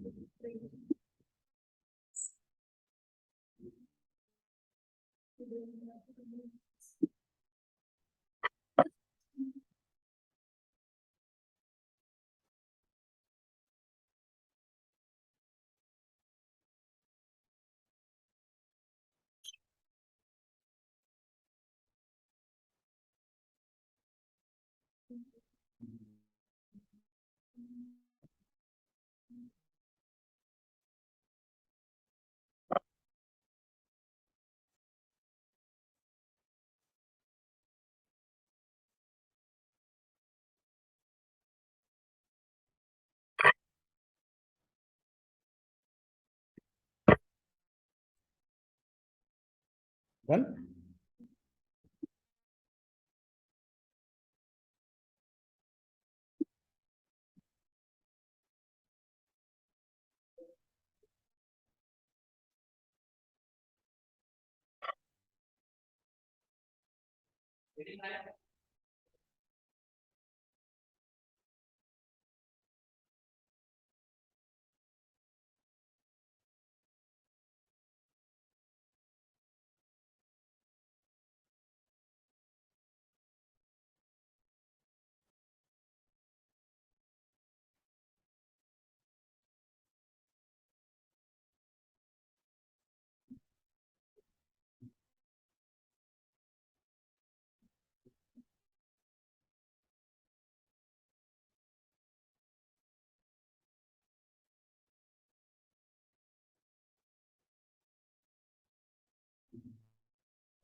All right.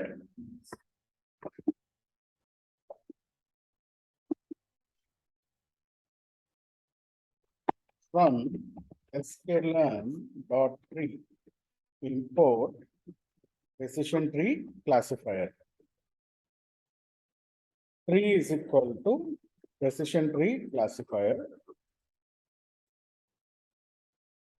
Tree model is equal to tree dot fit x comma y. Tree model dot score x comma y. So we got one.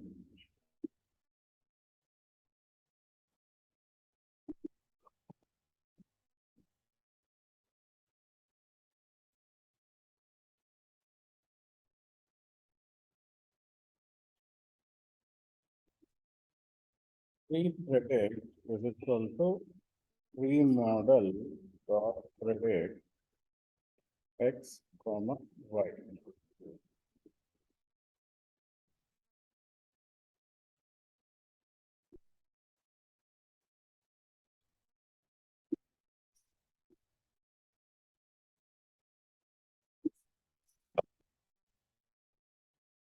Correct. So we dot cross tab y comma tree predict. With a 12 depth tree, we got this 96.31 is the accuracy for 12 depth tree because we got one.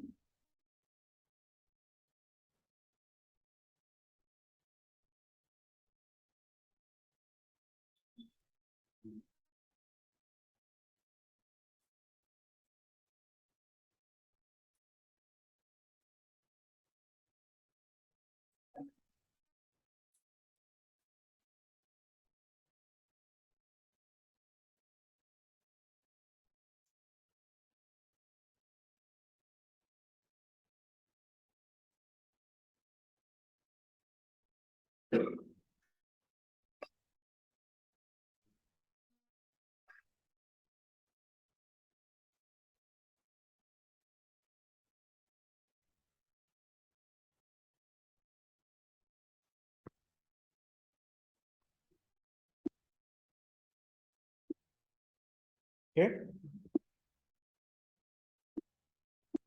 Print classification report y comma tree predict. See, this is working well. Overall 96, this imbalance is taken care of by this model. Tree-based models, sometimes they take care of the imbalance also. So this is a good output. Right? If for this data tree model is giving a good output, see all these metrics for minority class are also good. And ROC curve also should be good. Plot underscore ROC curve 3 comma x comma y. See 98, 0.98. AOC of 0.98, which is a very good AOC. Come 0.89 is what we got for logistic regression. This we got 0.98. Okay. Now, let us run our naive Bayes. Technically, we should run random forest and gradient boosting. Then we will go into naive Bayes. But let us look at naive Bayes in sklearn.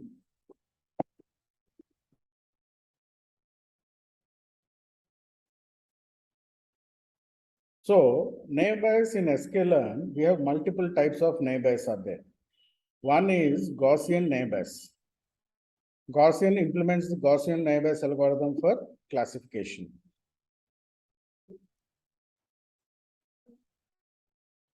So this Gaussian NB, when all your independent variables are numerical.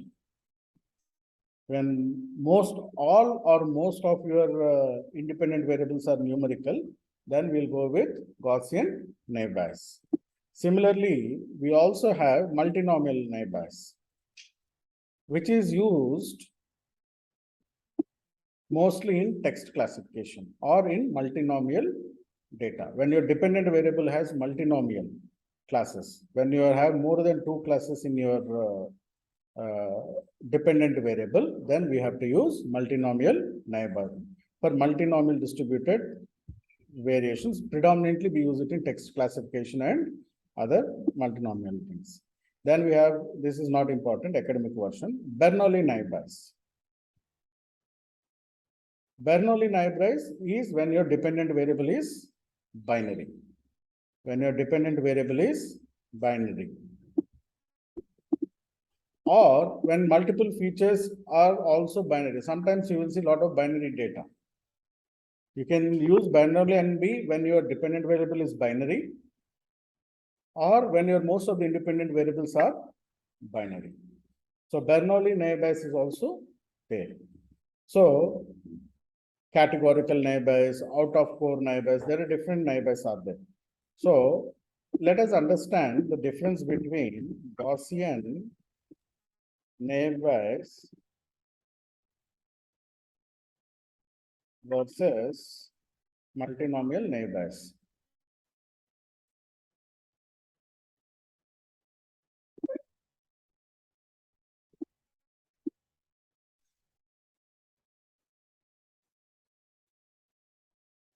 Here, this is the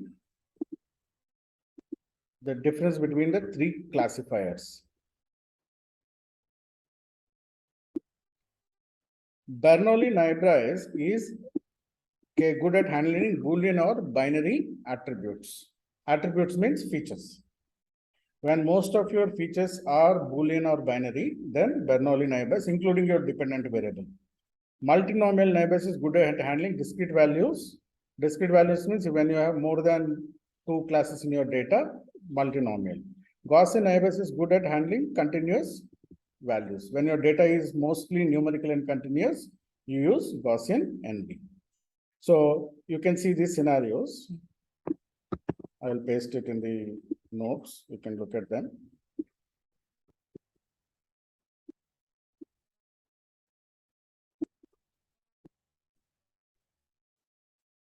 Binary attributes.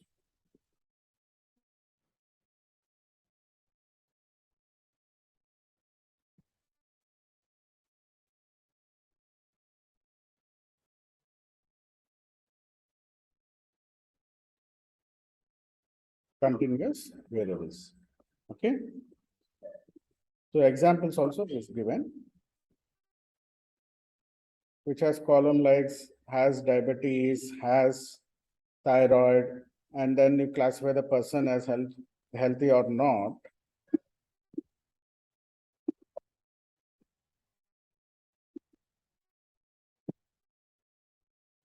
So Bernoulli's naive will work, right? So has BP, has thyroid means yes or no, right? Has BP, has thyroid means it will be generally yes or no. And then health, classify the person as healthy or not. That is also yes or no. Then Bernoulli naive Bayes will work. Now, that has marks of students in various subjects, and you want to predict whether the student is clever or not. Then we have the multinomial NB, because marks of the students will be different marks, right? Discrete values will get. Okay, but the final is whether he's clever or not, binary only. You are predicting a binary only, but your data is more of what you call discrete values. Then multinomial will work. Weight of students, and you are predicting the height, then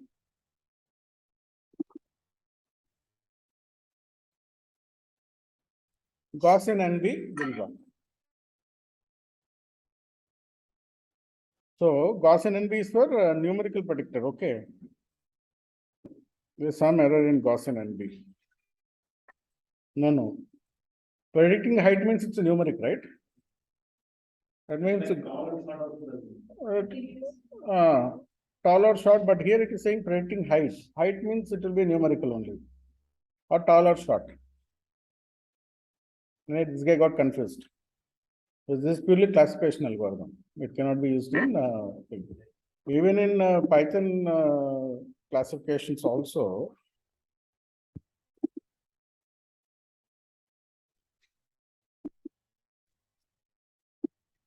Sklearn.org. Naive does not appear in regression. It appears only in classification.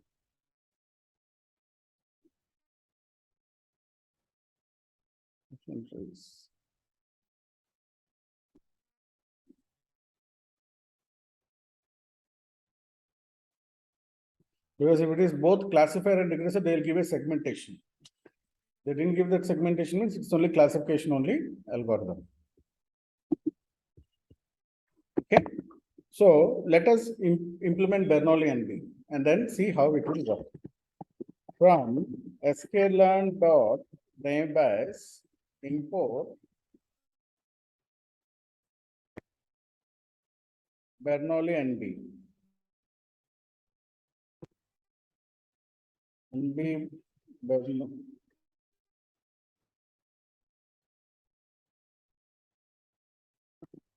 Equal to Bernoulli and B.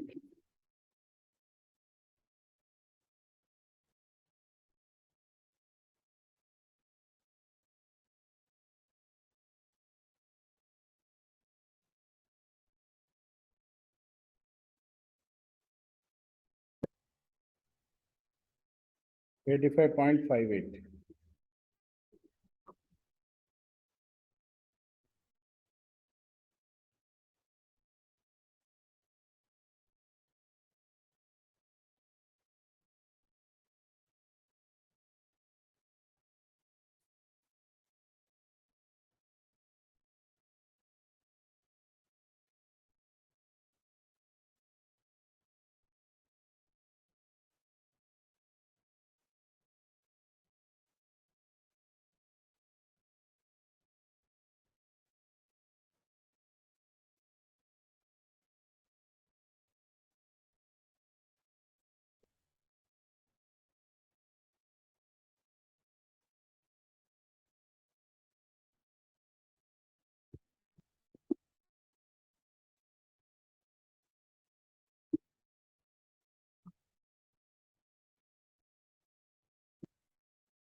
When classification report,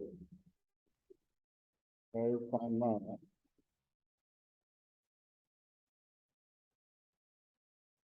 also better, but not that great.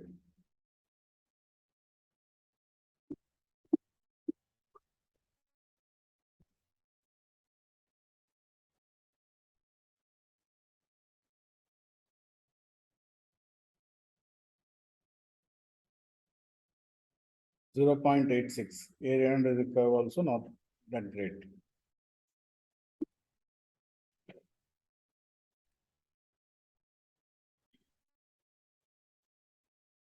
Okay.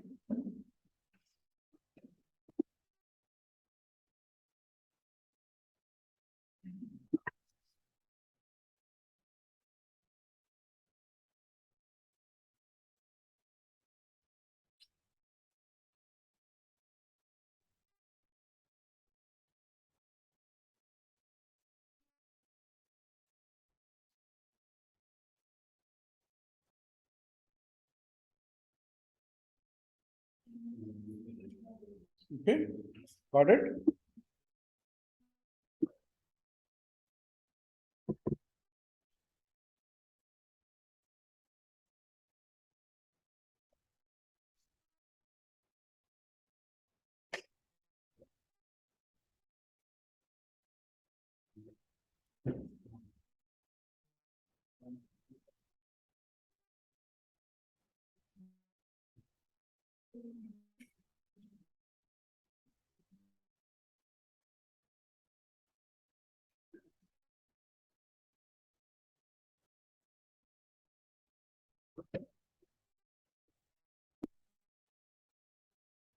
Now run random forest.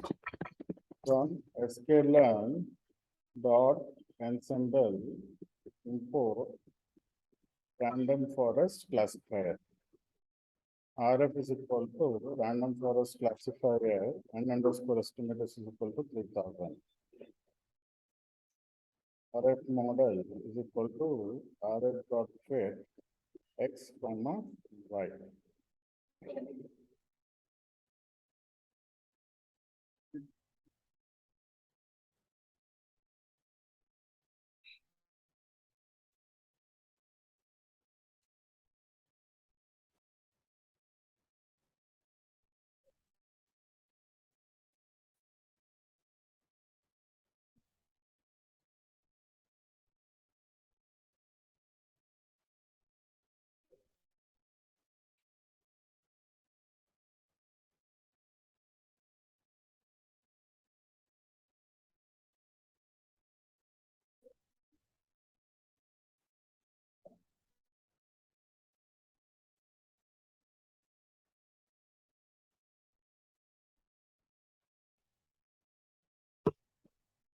So RF model dot score x comma y. You got 100% accuracy.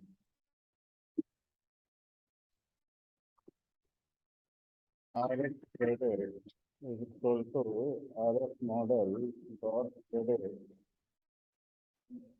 of x. PD dot crosstab y comma RF credit. You predicted very correctly. So use max depth.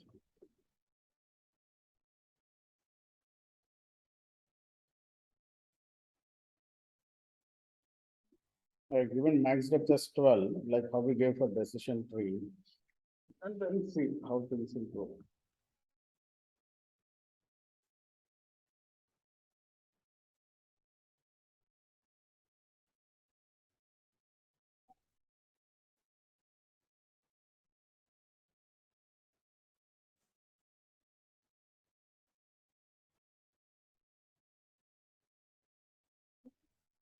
Yeah, 96.77. Slightly better than decision tree.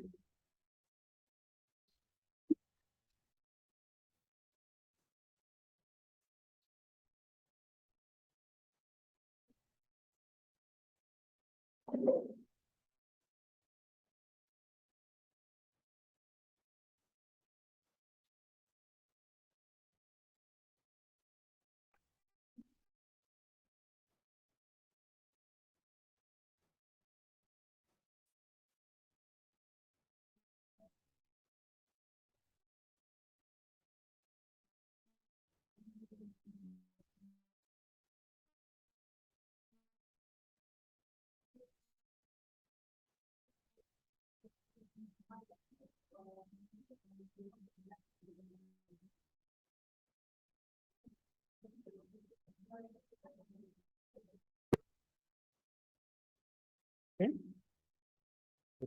3012 at 96.77. Next, classification report, Y comma RF credit. This is also good. Plot underscore ROC curve, RF comma X comma Y.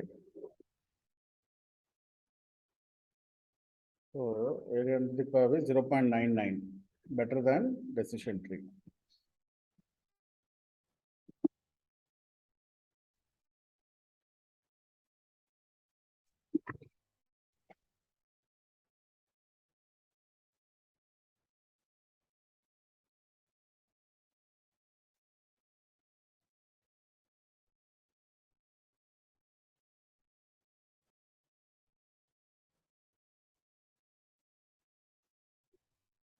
Next session, we will start with neural networks. Or I think not neural networks, we will go with support vector and KNN. Neural networks will start before deep learning.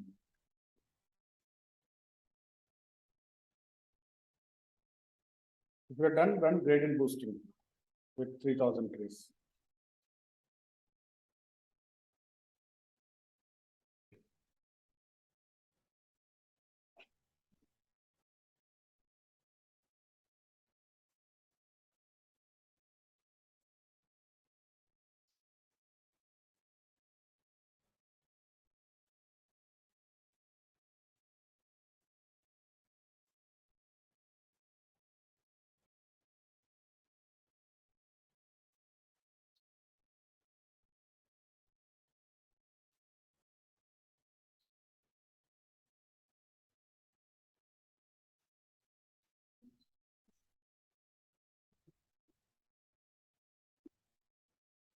From sklearn dot ensemble import gradient boosting classifier.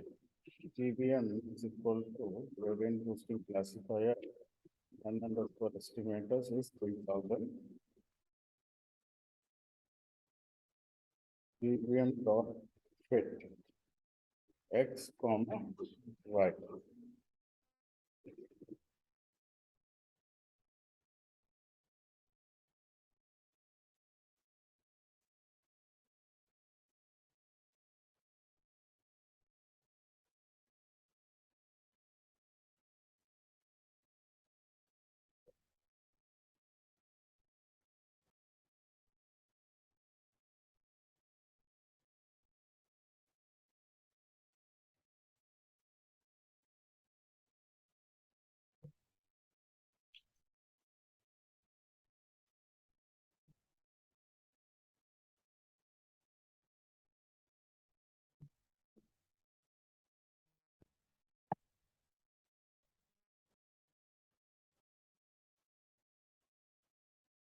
$99.41.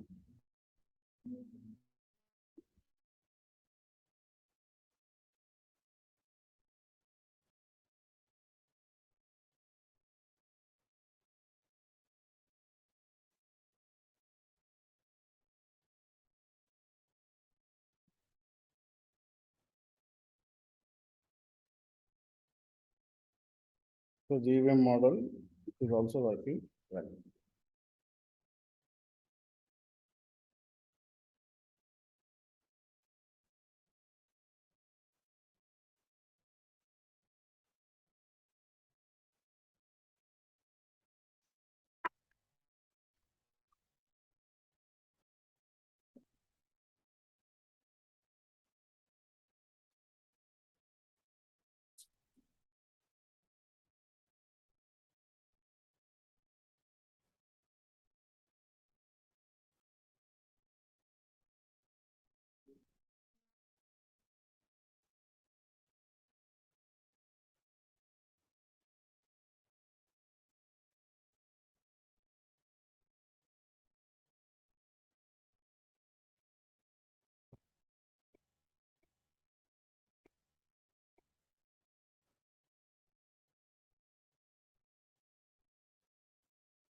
in classification with O. Right, comma, medium, credit.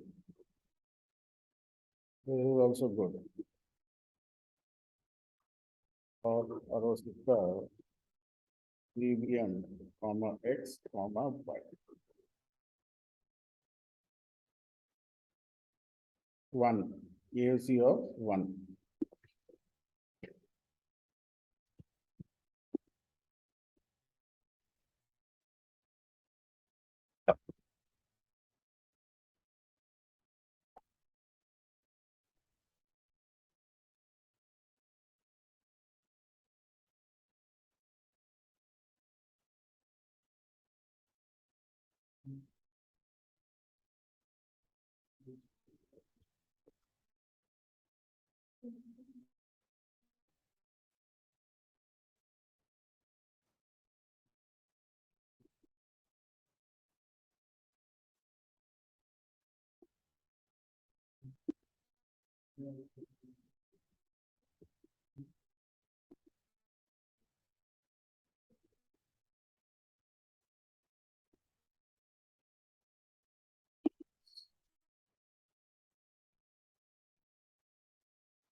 All right. So we'll stop here and then we'll continue the next class. Next class, we will do support vectors and KNN, K nearest neighbors.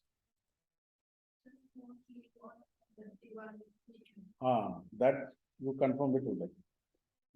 That's not this thing, so. Lot of people going. So no problem, we'll cancel next week, that's not an issue at all. Next two, After 2 weeks. that you just send a mail to them. We'll, Diwali anyway, holiday here also. Like Diwali was on 24th, Monday. Yeah. So Monday is holiday, right? So these guys also will give Diwali 3 days or 2 days holidays. Immaticus also. So I believe that weekend will be holiday itself. For Immaticus itself, 3 days, I think they have 3 days holiday for Diwali. If not, you just put a mail and then.